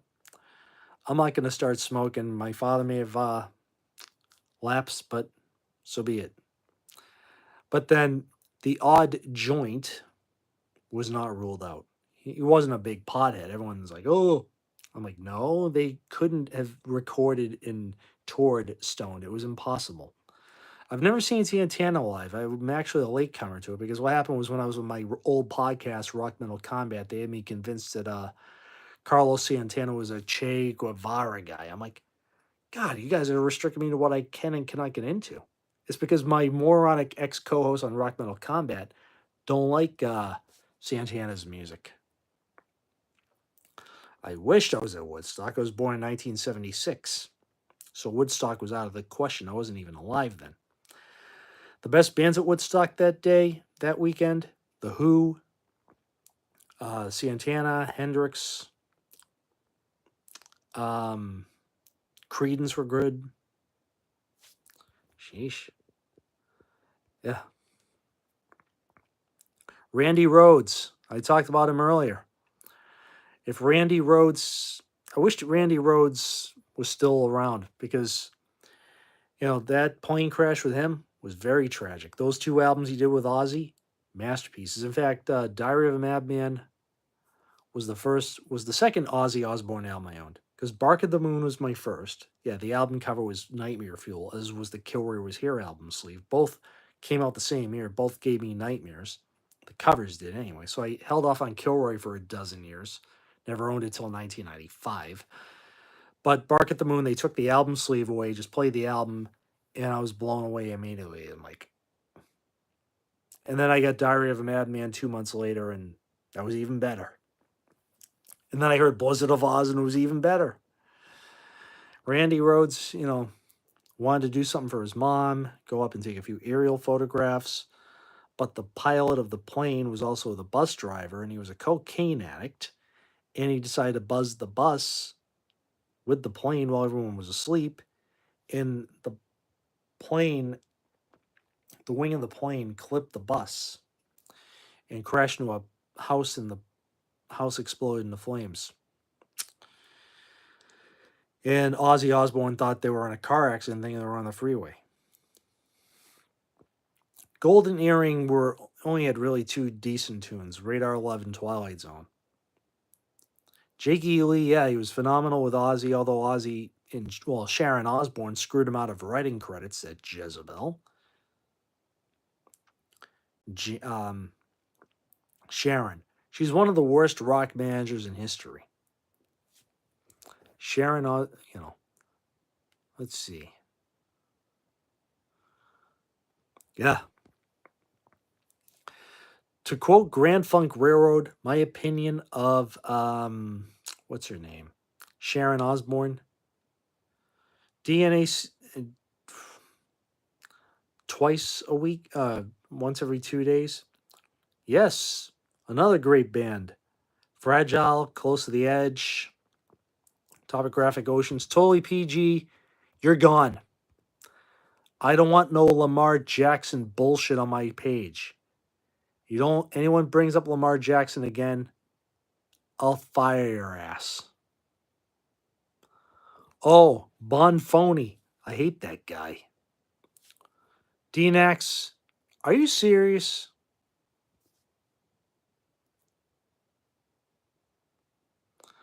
Doing good, Tora Lover. I'm doing great.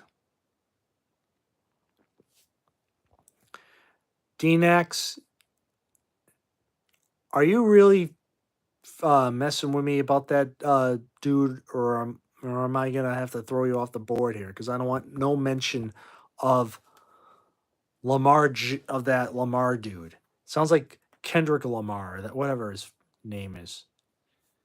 That pisses me off. And Bon Phony, he pisses me off.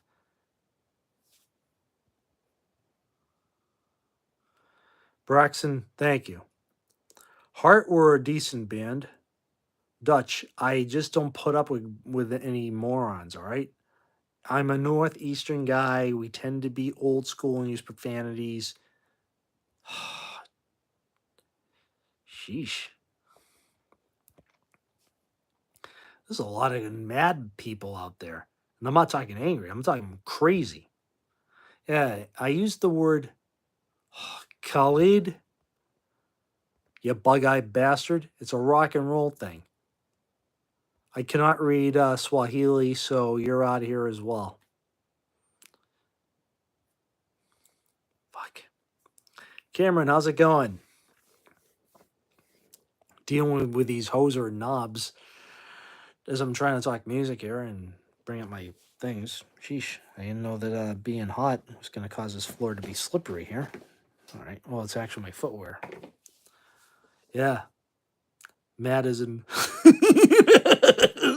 Yes, folks, I'm mad. I'm kooky. I'm nuts. Sorry. Kiss Destroyer. Classic album. I actually have an episode on that in my vault. I have to edit and get that out. What was that laugh? Thanks, Tori. I really appreciate that. Kiss, yeah, great band. Braxton Penn, I was just demonstrating what a madman is. That's all. Joe Schmo wanted to know about, when people say I'm, oh my goodness. Blue Sky. This is funny. Yeah. Blue Sky. Can you say Tupac backwards? That's a running in joke. And you got my exact opinion of Tupac. Say his name backwards. And replace Notorious B.I.G. and change his name to the first track on the first Body Count album. You got my exact opinion of him as well. Yeah, I shouldn't say that. I shouldn't mock the dead, but they were violent thug types. You live by the violence, you die by the violence. Hoobaskank or Mushroomhead? Neither. Dead Kennedys.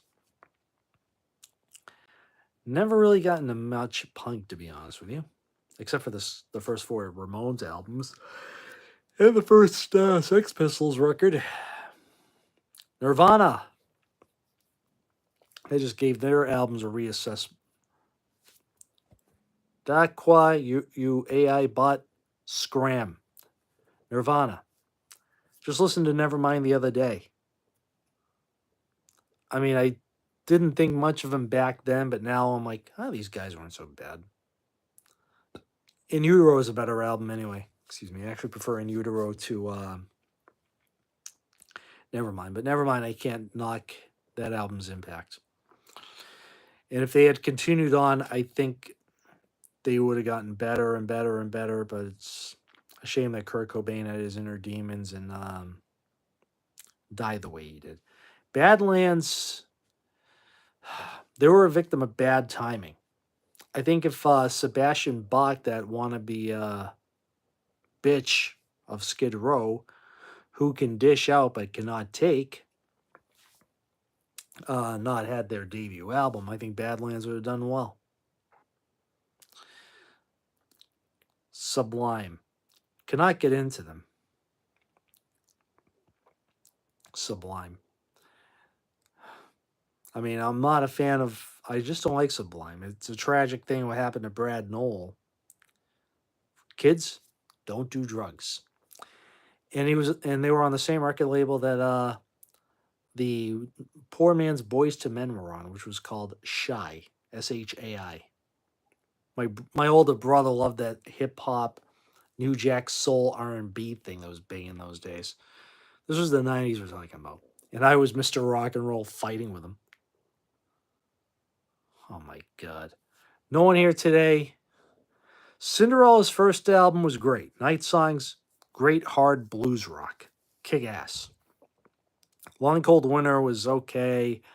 Heartbreak Station was a victim of bad timing. Oversaturation. No, the third Cinderella album came out in 90. At that point, I was into Megadeth with Rust in Peace, finishing the Rush catalog initially. Bowie, classic. Anything you did from 1970, 71 to whatever. Is there any way I can find your stream rules or comments? so I can do so. Well, I'll make up a thing. I'll just post on no trolling or Lamar Jackson questions. Stone Blue from Flycat, great record. It's a shame it didn't do. It did okay, but it wasn't as big of a blockbuster as previous albums because of things like Saturday Night Fever, Disco Crap, and Last Dance. Donna Summer. I can't knock her. She was a native from my home state of Mass, a local Boston girl that did well. I can't knock her. And then he had Kiss on the other side of the coin. I want to rock and roll all night. That was 75. 78 was she wants a rocket ride. She wants a rocket ride. Come on, baby, grab a hold my rocket. Ace Frehley for the win. Deep Purple Machine Head, great record. My favorite Deep Purple album actually is Burn. Good old David Coverdale and Glenn Hughes. David Coverdale when he was not singing like Robert Plant. It was when his baritone was at its finest. I've been mistreated. Oh my goodness. Oh, I've been losing my mind. Good old Coverdale. How can anyone hate that guy? This is David Coverdale of Whitesnake. Yeah, the same David Coverdale that joined Whitesnake was the lead singer of Deep Purple back in the day. Yeah, Burn, phenomenal record. Another brick in the wall. That was one of the highlights of the wall. Sorry. That was Pink Floyd's only #1 single. In fact, I have an episode on the wall. If you have 4+ hours to watch, or split it up into sections, watch it. You'll learn something. It's an episode I spent a long time making, and it came out to be 4+ hours. But that's the longest episode I've done. Favorite Floyd track? Dreams He Smoke asks. All 9 parts to Shine On You Crazy Diamond. Then again, it's from my favorite Pink Floyd album of all time, Wish You Were Here. Actually, Stevie Ray Vaughan pissed at Bowie for cheating. No, what happened was Bowie wasn't offering Stevie Ray to pay him a good chunk of money for the tour for Let's Dance. So Stevie Ray bailed out at the last minute and then went to work on his album with the studio time that Jackson Browne allowed him. And then Stevie Ray Vaughan wound up opening for the Moody Blues in '83. People don't know that, but I do because I'm a music historian, because there are a lot of Moody Blues fans talking about Stevie Ray Vaughan touring in '83 with the Moody Blues. Close second for me is High Hopes from the Division Bell. Echoes would probably be number 3. Oh man, Disco Sucks t-shirts. Quite a few rock stars wore that shirt in those days. Snowy White, the touring guitarist of Pink Floyd, had a t-shirt saying Disco Sucks on stage on several shows of the Animals tour. I have to find them. They're online somewhere. Geddy Lee of Rush sported a Disco Sucks t-shirt proudly in one Rush photo back in the day. Yeah. Good night, DBDK. It was nice seeing you, my brother. But yeah, a lot of bands were.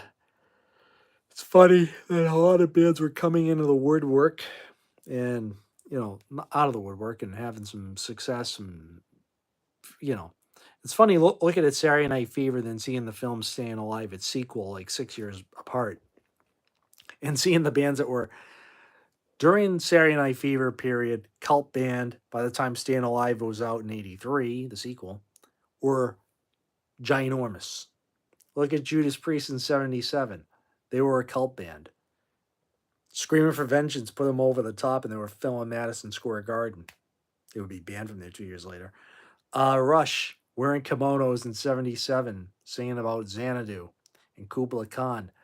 1982, they were wearing skinny ties, short hair, and Signals, their first another platinum album for the band. And Neil no longer had that thick handlebar mustache. He was clean shaven, short hair. Only Getty still had longish hair, and the Rickenbacker Alex was now using a Fender Strat, and Getty now had Oberheim synthesizers, in addition to a Mini Moog. Let's see, what else? Sticks, yeah. 77, The Grand Illusion, 83, Kilroy. Thank you, Tora. I really appreciate that. Jack Black is just, I think, starting some trouble. So, if I was you, top 3 favorite Pink Floyd songs of all time, Nicholas. Number 3, Echoes. Number 2, High Hopes. Number 1, All 9 Parts to Shine on You Crazy Diamond. Yeah. Because I cannot do parts 1 through 5. It's got to be all 9 parts together. Parts 1 through 5 and 6 through 9. Well, Dreamsy, here's the thing. I heard the album when I was a small child. Got the cassette in 84. February 84, my father bought me the tape. And then September of 85, my parents rent me the movie. Little did we know that it was not a concert film. Yeah. The 3 backup singers. Live, it was Great Gig in the Sky. Delicate Sound of Thunder, it was Tori, you're doing great. As I was saying about the singers on Great Gig in the Sky, on Delicate Sound, it was Rachel Fury, Durga McBroom, and Margaret Mackham Taylor. Pulse was Sam Brown, Durga McBroom again, and then the late Claudie Fontaine. May she lay in peace. And I saw that latter configuration on the Division Bell tour, night number 2 of 3 at Foxborough Stadium, the night that Jacqueline Kennedy passed away. Little did I know she passed away. Yeah, MTV and VH1 played music up through the mid to late 90s. Amazing. And yeah, and there was and the only type of game shows were music related game shows, so you had music in it at least. That was until that stupid show, The Real World, came along somewhere in mid to late 92, I think. There was some game shows I would just watch for, not because I was a fan of it, because I had a crush on a certain female. Yeah, the old head spinner herself. First saw her on MTV back in 89. My crush on her started then. Little did I know it was the girl from The Exorcist. All grown up and attractive. I was only 13 years old back in 89. Foreigner, everything up through Foreigner 4, top notch. Anything after Foreigner 4? Joan Jett. Joan Jett, Bad Reputation. I love rock and roll. My sister had those. My oldest sister, who's no longer with us, she had the first 2 Joan Jett albums. I actually do enjoy a lot of her music. And her last big hit was her cover of AC/DC's Dirty Deeds in 1990. Prior to that was 1988's I Hate Myself for Loving You and Little Liar from her album Up Your Alley, which did quite well. Let me see. What's an album that pisses you off because it would be perfect if the B-side was as good as the A-side or vice versa? Let's see. Hang on.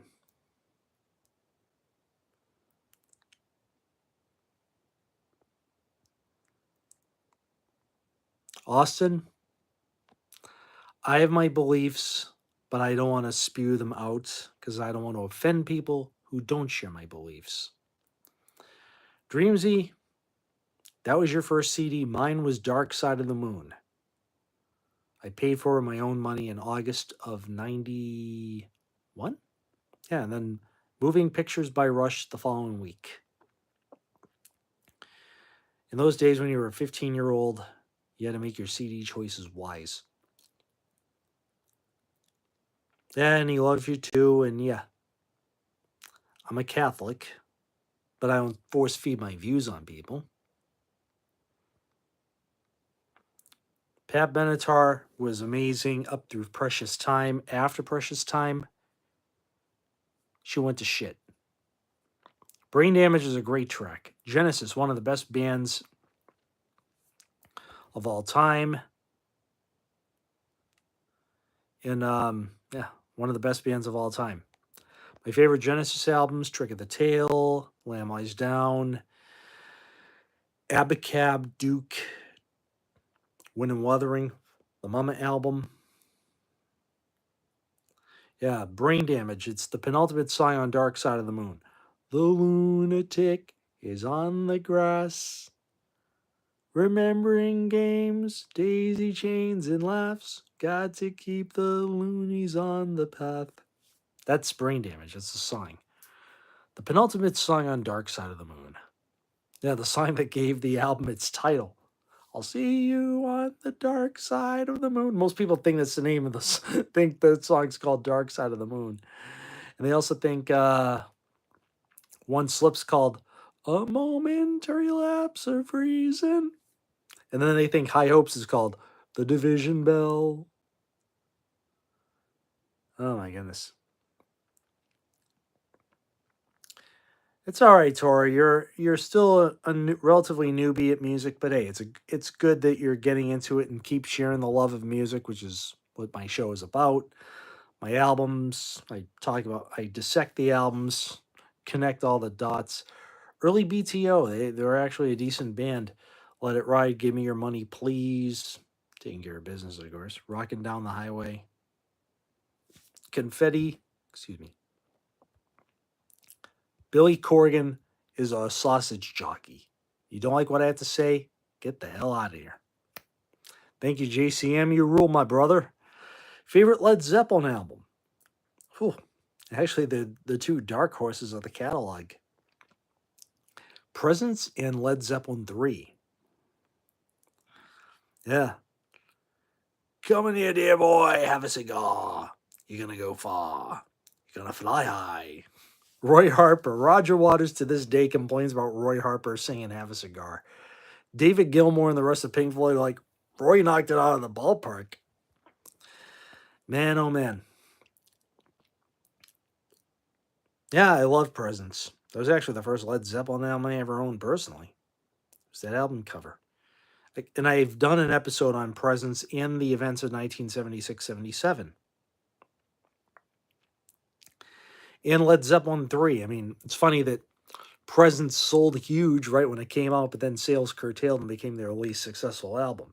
Led Zeppelin 3 bombed upon its release, and in later years, it gained speed and it gained picked up sales in later years. But I also do love every other album. Into the Outdoor I enjoy. Houses of the Holy. 4, obviously. Jimmy Page. Jimmy Page's favorite Zeppelin track is Achilles' Last Stand. And Colton, your ass is gone. I said no Lamar Jackson bullshit. Pink Floyd are phenomenal. Yeah. Jimmy Page's favorite Zeppelin track is Achilles' Last Stand. That's why they played it every tour for the last 2 tours before they broke up when John Bonham passed on. And Jimmy Page used to do the violin bow guitar solo as an intro to Achilles' Last Stand on the 1977 Led Zeppelin tour. Yeah, Pink Floyd were way ahead of their time. Physical Graffiti. Yeah, the Physical Graffiti is a great record. If it had just been the 52 minutes that was recorded in 1974, it would have been the best album they ever did.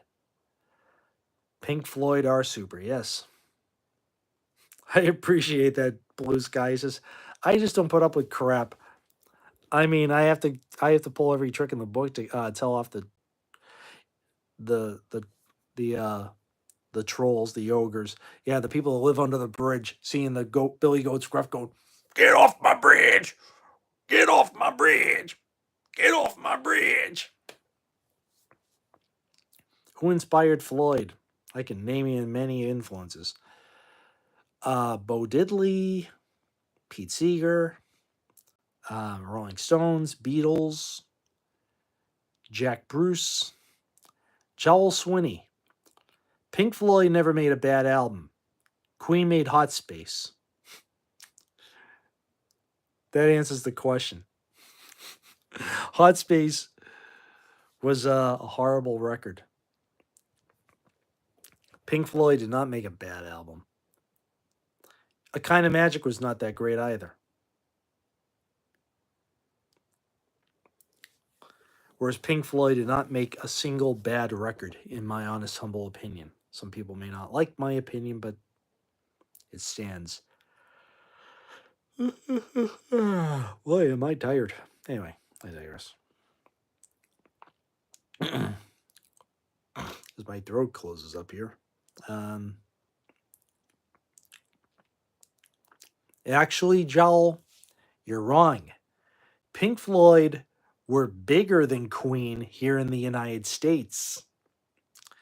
Pink Floyd have had 5 number 1 albums in America. Queen only had 1. Yeah.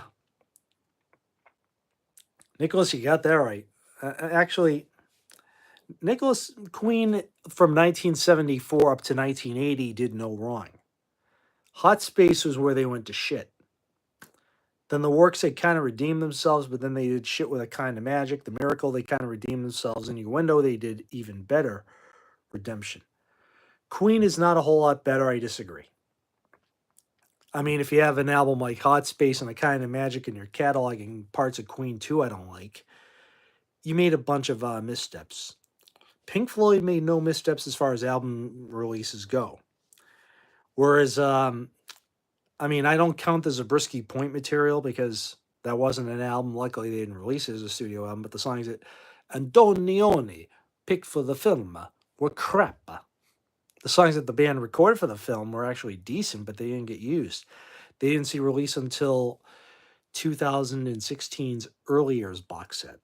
I was like, why the hell didn't they release these tracks? This is better than what came out on the original soundtrack of Zabriskie Point. Yeah, Sheer Heart Attack, phenomenal album. Night at the Opera, I have an episode up on that. The Game I'm putting up very shortly. Day at the Races I love. News of the World's a masterpiece. Jazz is one of my favorite albums.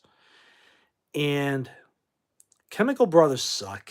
I'm not a fan of techno music. Isla May, hit the hay. Just album releases. Anyway, I'm trying to explain to some people saying, oh, Queen's better than Pink Floyd. Yeah. Well, who cares? Jowl. People still chant Britney Spears' name, but Britney Spears got outsold by Pink Floyd as well. Daft Punk stole from Styx, the Mr. Roboto gimmick. And Daft Punk got cheered. Styx got castigated by the rock crowd. Give me the real deal of Mr. Roboto any day of the week, twice on Sunday. Yeah, the song that pissed off many Styx fans, but you know how that goes. But in Europe, Queen were more of a big deal than they were. Well, Queen between 1975 and 81. Between 1975 and 1981, Queen had a number of top 10. Oh, the original Bad Company. I have an episode on Run with the Pack. If it's the original Bad Company with Paul Rogers, that rules. Brian Howe sucks. Brian Howe is to Bad Company what Sammy Hagar is to Van Halen. The ace of fucking spades. Pardon my French. Yeah, there's quite a few Pink Floyd tribute bands. I actually got to see the classic lineup in 1994 on the Division Bell tour. And Pink Floyd were playing large stadiums, and they didn't need an opening act. Because I'm looking at this. Dark Side of the Moon, number 1. Wish You Were Here, number 1. The Wall, number 1 for 15 weeks. The Division Bell during grunge, number 1 for 4 weeks. Pulse, number 1. Queen only had one number 1 album, The Game, that's it. And Queen lost America because their asshole manager, Paul Printer, No, Queen hasn't sold 108 million albums in America. That's worldwide. Queen has only sold, according to the RIAA, 40 million copies, 40 million albums in the States. Joel Swinney, keep buying all that shit that Wikipedia tells you, because I'll look up the RIAA site right now, you fucking stupid ass bitch, and I'll read it to you. Terrence is on fucking fire. Worldwide. Who gives a fuck? Worldwide numbers are manipulated. The RIAA is more accurate. So shove that up your trophy case jowl, you bitch. Go suck on Britney Spears' smelly pussy. Yeah, I just said that. I made that one up. Oh, you're a homophobe. Okay, here goes. Artists, top artists. Here we go. Okay. Looking at, hang on, albums, top artists. Okay. Nice, wrong one. Just bear with me, folks. Hang on. Biggest selling artists of all time. Awards by top tallies. Hang on. The White Stripes. Wasn't a fan of theirs. You know, they broke up because Britney Spears was all over the news. I'm glad her career is over. Okay, here we go. RIAA. The biggest selling group of all time in the States is the Fab Four, the Beatles. The second best selling group in U.S. history is the Eagles at number 120. I'm talking about bands, not artists. Garth Brooks is cheating to try to top the Beatles. He's a poser redneck pussy. Where's Ice Cube when you need him to kick his ass? Picture him invading his video for the Thunder Rolls. Turn your punk ass over, Garth, bitch. Led Zeppelin's the third highest selling band in U.S. history. Pink Floyd and AC/DC are anchored at like numbers 4 and 5 respectively. Metallica's the sixth. Aerosmith at 7. Rolling Stones at 8 with 66.5. Van Halen has sold 56.5 million albums.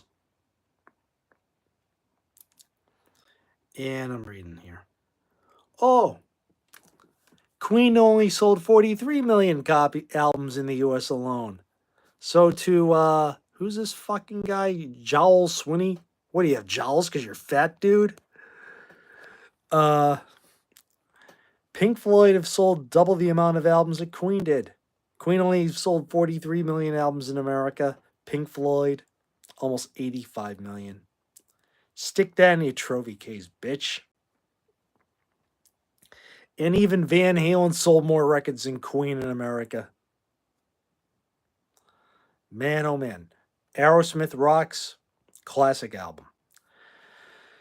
Back in the Saddle. Last Child. Rats in the Cellar. Great track combination. Sick as a Dog. Nobody's Fault. Get the Let Out. Licking a Promise. Home Tonight. Great record. Folks, I'm on a roll here. And I'm glad I set the record straight with that asshole who said, oh, Queen sold more records than Pink Floyd. Bullshit. Well, maybe outside the United States they did, but here in the States, Pink Floyd have sold more albums, and they did not ever lose popularity. Oh, Van Halen. Nicholas, the guy said Queen sold more records than anybody worldwide. I'm looking at it on the RIAA website. Queen are at 43 million albums sold in the U.S. Van Halen are at, if I'm looking here, almost 57 million albums sold in the United States, and the majority of them were the Diamond Dave albums. Long live original Van Halen. Diamond Dave, Eddie, Alex, and Mikey. That's the only Van Halen you need. Yeah, Van Halen have sold. I'm looking at the. Van Halen have sold more albums than Queen in the United States, and Van Halen were more of an American band than they were Europe. Yes, and I'm looking at their certification. 56.5 million albums sold. And I'm reading this. My condolences about your mother, Sarah. And I'm looking at this here. at the Van Halen catalog. The best-selling Van Halen albums are trying to think. Yeah, I'm looking at the two least selling Van Halen albums of the Roth era were Fair Warning and Women and Children First. Fair Warning has sold only 2 million copies in the United States, if I'm not mistaken, and Women and Children First is only anchored at 3 million copies in the US alone. Both the two least selling Van Halen albums. Who would have thunk that? It's funny that they're both my favorite Van Halen albums of all time, and they're two that don't have covers on them. Diver Down sold more than both. Van Halen 2 sold more, 5 million. And and the self-titled 1984 each have sold 10 million copies apiece. That's 20, 29, 34 million in the US alone for the original lineup Roth era. And I'm looking here, Best of Volume 1, which mostly features Roth tunes, 3 million. The Best of Both Worlds compilation, 1 million copies. 5150 from Van Hagar, 6 million. Holy shit. Balance, 3 million. OU812, 4 million. Van Halen 3, Gold. And the album what we call For Unlawful Carnal Knowledge, or you say it in short, fuck, 3 million. Oh, man. Van Halen. A lot of people are like, oh, Van Halen. Oh, they weren't big outside America. I'm like, here in America, they saved rock and roll. And Eddie Van Halen used to do like 10, 12-minute guitar solos live. Their concerts, if you watch them on YouTube, folks, especially during the Roth era, they took no prisoners. They were one of the best live bands of all time. And Diamond David Lee Roth is the lead singer. You know what this is the 1984. Show me those lights, Canada. Let's do this. Show the spirit of rock and roll with all the lights, Canada. As the song 1984 is being played. Then when the instrumental ends, David Lee Roth goes, "Are you ready?" Right into jump, and he jumped off of the drum riser way up in the air. Yeah, you had to watch an old camcorder from 1984 era filming the band playing live in Montreal. But yeah, looking at Van Halen's catalog, they were huge, and the live right here, right now, sold 2 million copies in the US. So I figured I'd set the record straight with those morons who say, oh, Queen sold more than anybody. Huh. Well, in the United States is still the biggest. I'm trying to. Money gift thing. I mean, the only thing I can do now is PayPal. Hang on a sec. I'll figure this out. Chat filter, community moderation. I'm still learning the tricks of the trade here. Let me see, what is this? Nope. Wrong one. I don't need a short. Oh my goodness. And the only Tora I can think of is the Van Halen instrumental where it's backwards. Freddie Mercury's a great singer, but Queen fans treat him like he's the only good singer. People think Adam Lambert's great. Huh, horrible. Edward Shull, if you're a bot, get out of here. Paul Rogers. He put his own stamp on the Queen material and actually made it more hard rock. Yeah, yeah, yeah. Oh my goodness. Paul Rogers, a bad company. Man, oh man. Oh, the Queen catalog. Let's see. Quite a few singles were updated. To look up the albums here. Which album was certified? They haven't had an album certified since the Platinum Collection, I don't think. Yeah, 5 million copies or whatever. I'm looking at greatest hits. 5 million. It's the Hollywood Records edition. The original greatest hits from 1981. Let me see here. I'm looking up the Queen Rock Montreal Live Aid. Greatest Hits, just bear with me. To look for the Greatest Hits album from Queen here. The US version of Greatest Hits, wherever that is. I'll punch it in. Queen Greatest. One of my favorite Neil Diamond tunes, probably Love on the Rocks. April Wine, I ought to look more into them. But let's see, Queen. I have to look. I hit the wrong button by mistake. Queen. Yes. Queen. Format album. This is a pain in the neck here. Greatest Hits, Hollywood. I think this is the original version, is it? That's 5 million. Oh, the original version from 81 has sold 9 million copies in the US alone.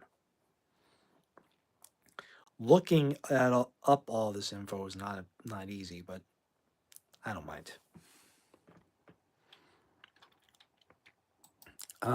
Let's see. Trying to catch my breath here.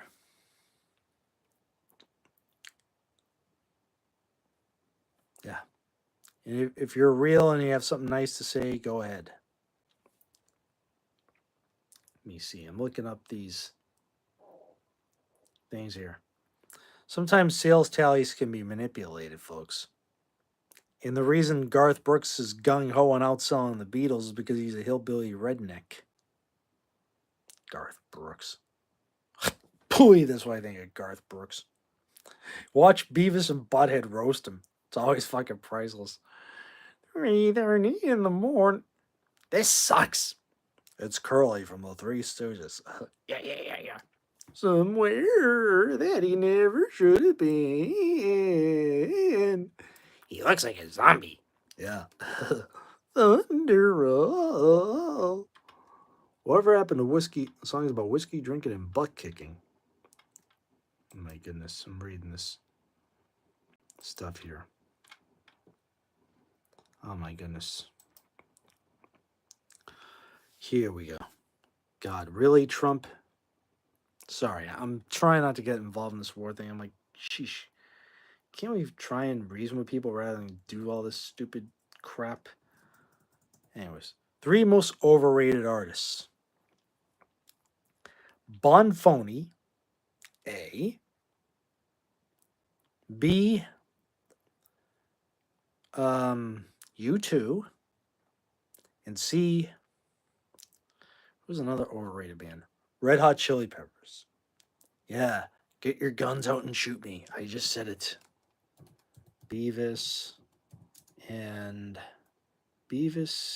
Garth.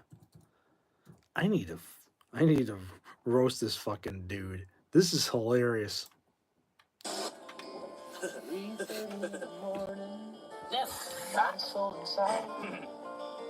The city's looking like a ghost town on a moon. It's Curly from the Three Stooges.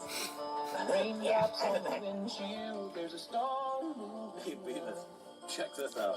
He's heading back from somewhere that never should have been. He looks like a zombie.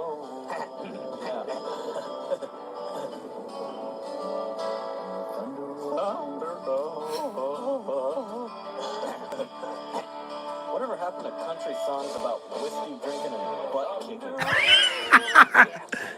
They should have like Ice Cube come out and start kicking this guy. Yeah. All in this video would be cool.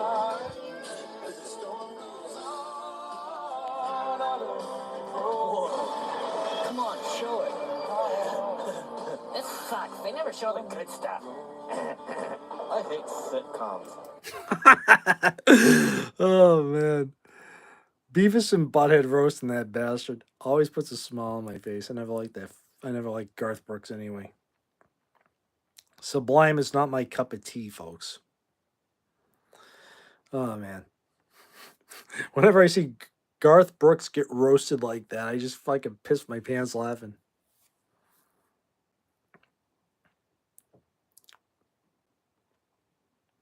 Yeah. The greatest band from Ireland was Thin Lizzy.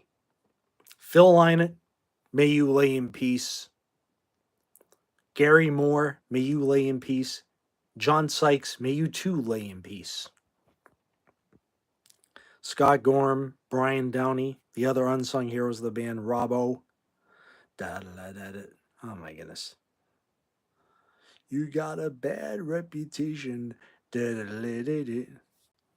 Icy, get your fucking thug ass out of here, bitch. Sorry.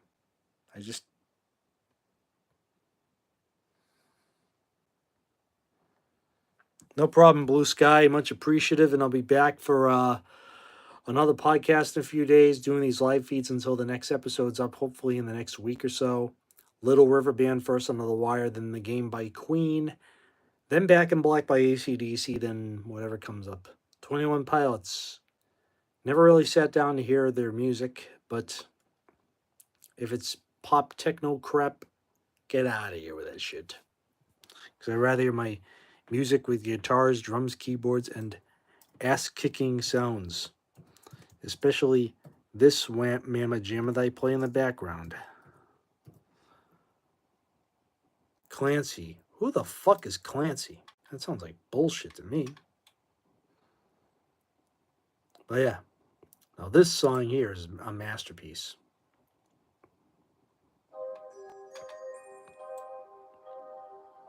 The Tubes. Don't Want to Wait Anymore. I don't like either.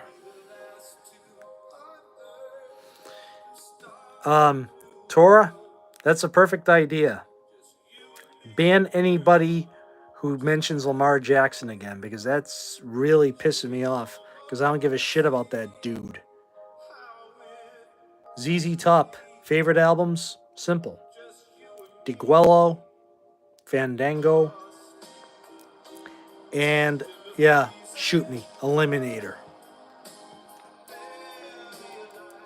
Dream car, if I could afford one, a Ferrari.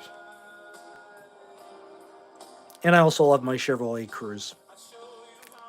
American made and Italian made. Will do. I'll hide them permanently if they ask to do. Yeah, appreciate that, Tor, because I don't want to have my blood boil over these ass wipes.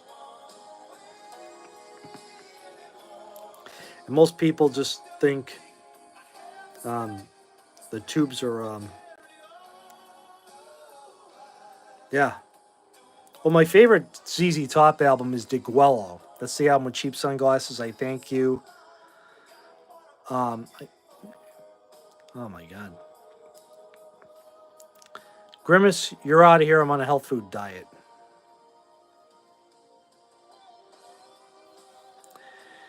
And listening to the Tubes' Completion Backward Principle, an album that I'm very proud of to have done on the show here.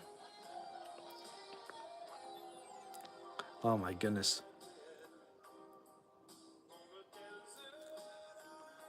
A song that just, I don't know, this album should have been bigger in 81, but never mind.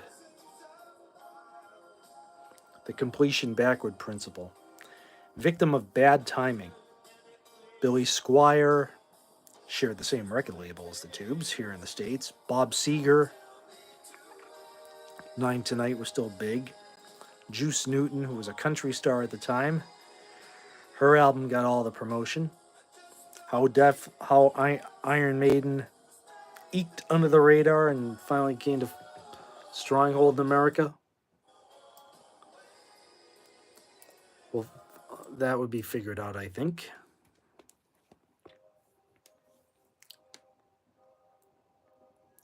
Do I watch hockey? Well, I'll tell you the truth. I was named after a hockey legend in Boston. Number 24 of the Boston Bruins, Terry O'Reilly. January 24th, 1976 at 5:46 p.m. came out 10 fingers, 10 toes in Male of the Species. Man, oh man. Jet? Tora, can you remove Jet and Joshua, please? Brought up that stupid bullshit of that Lamar. It's that Lamar. Jet and Joshua said Lamar edit. Thank you. No kidding. You met Brad Marchand. We shouldn't have traded. Greenhead, don't bring up all this political crap on my talk, all right? We're sick and tired of it. And we're sick and tired of politics, sick and tired of countries being bought, sold, and paid for by a bunch of crap.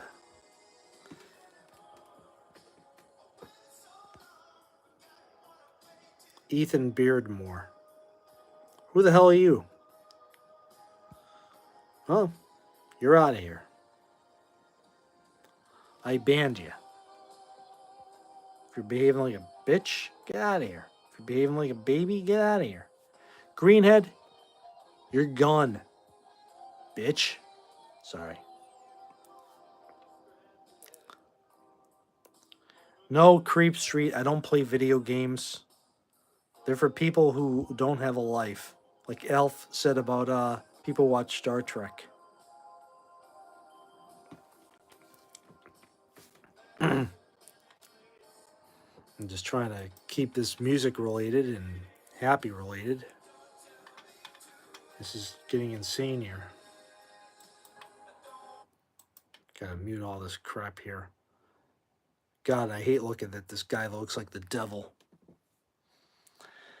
Good morning, Cliver. How's it going, eh?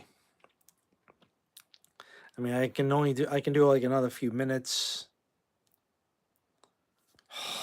Arthur, do you have a death wish? Mac Miller was a fucking thug ass bitch. I'm Mac Miller, yo. Fuck him. And you're out of here, bitch. Sorry. I was talking to Arthur.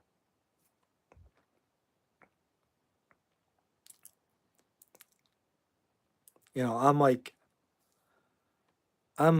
I just have a quick wit and I just like to roast people. And the way I tend to make fun of people, this is just unique. And I'm trying to leave myself in the next few minutes because I have a long day ahead tomorrow. And then we're going to have a heat wave up here in the Northeast. So I'm trying to stay. Oh my goodness. Guilty pleasure songs. Tough question. I guess you can call Herb Alpert a guilty pleasure if you can consider that. Some Barry White. Some Frank Sinatra. That's about as far as I can go. On my Little River Band episode, I have to defend why they were not yacht rock. They were all over the place. Hard rock, prog rock, metal. Rod Stewart, the album with Do You Think I'm Sexy was actually a hard rock record. You know, and the second single from that album should have been a hit called Ain't Love a Bitch. I have no idea. People just have nothing better to do but just to try and provoke me to get pissed off. Aiden, go fuck yourself, Aiden. Don't bring up that jigaboo rap bullshit on my page. Thank you. I appreciate that. Tora, they just think I'm some sort of bot when I'm not. Robbie, do you want to punch in the mouth making fun of me? If so, get the hell out of here, bitch. Robbie. Don't compare me to that Austin Powers horse shit. I'm not Dr. Evil. You know, your mother.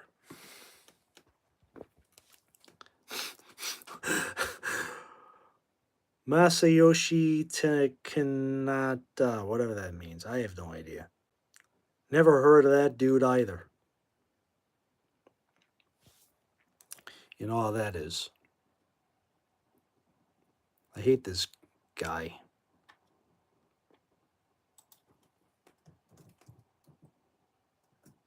I'm just typing something. Hang on.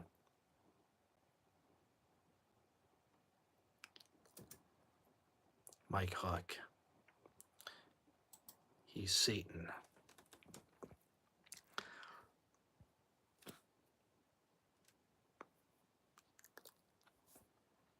Oh my goodness.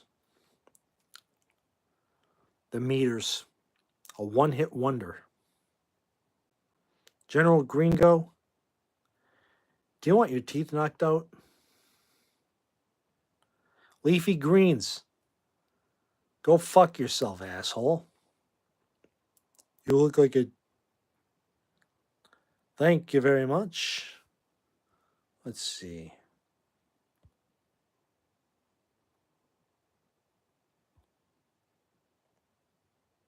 Shithead, Leafy Greens, you're an asshole.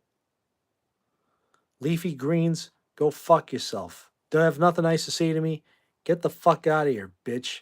Tora, will you ban Leafy Greens? Otherwise, I'm about to put him in the hospital. Leafy Greens, who paid you to troll me? Dr. Fuck and Ralph Vieira? Good. Man. Good. That's just only people who are trolling me, trying to get me all, have my blood boil before I try and get some sleep. Trying to get me all bent out of shape here. I'm just tired of all this war crap. You know how that goes, folks. Take care of yourself, Nicholas. Have a great sleep, my friend. I get going in a few minutes. Yeah. Got to get some sleep because I have a long day ahead of me. Got things to do before the heat wave comes along, or I have to stay home for 3 days. Not boil like a lobster, because I don't want my father on 100+ degree temps. Anything happens to him, he's out and about and it's 100+ degrees. I'm in some serious shit. Live evil or speak of the devil? Yeah, go Red Sox. You got that right, bro. Aussie fans may shoot me, but I go with live evil. Long live Dio. Dio for the win. Ronnie James, my man. The guy may have been short in stature, but he had the voice that was 20 feet tall. Like the 20-foot tall dragon, Dio had that voice. He may have been short in stature, but that voice was like a dragonite. He could roar like a 20-foot tall dragon, breathing fire. Burning fire! Man, oh man. I miss Dio. May he lay in peace. Well, my friends, I have to wrap things up a bit because I have to get to bed here. It's almost... Is Ozzy still alive? Yeah, unfortunately. But and Dio passed on in 2010. I was heartbroken when that happened. I thought he was going to beat cancer, but cancer had other ideas. But on that note, folks, I have to get going. I'm getting a little sleepy, but I'll be back with another video soon. And, you know how that goes.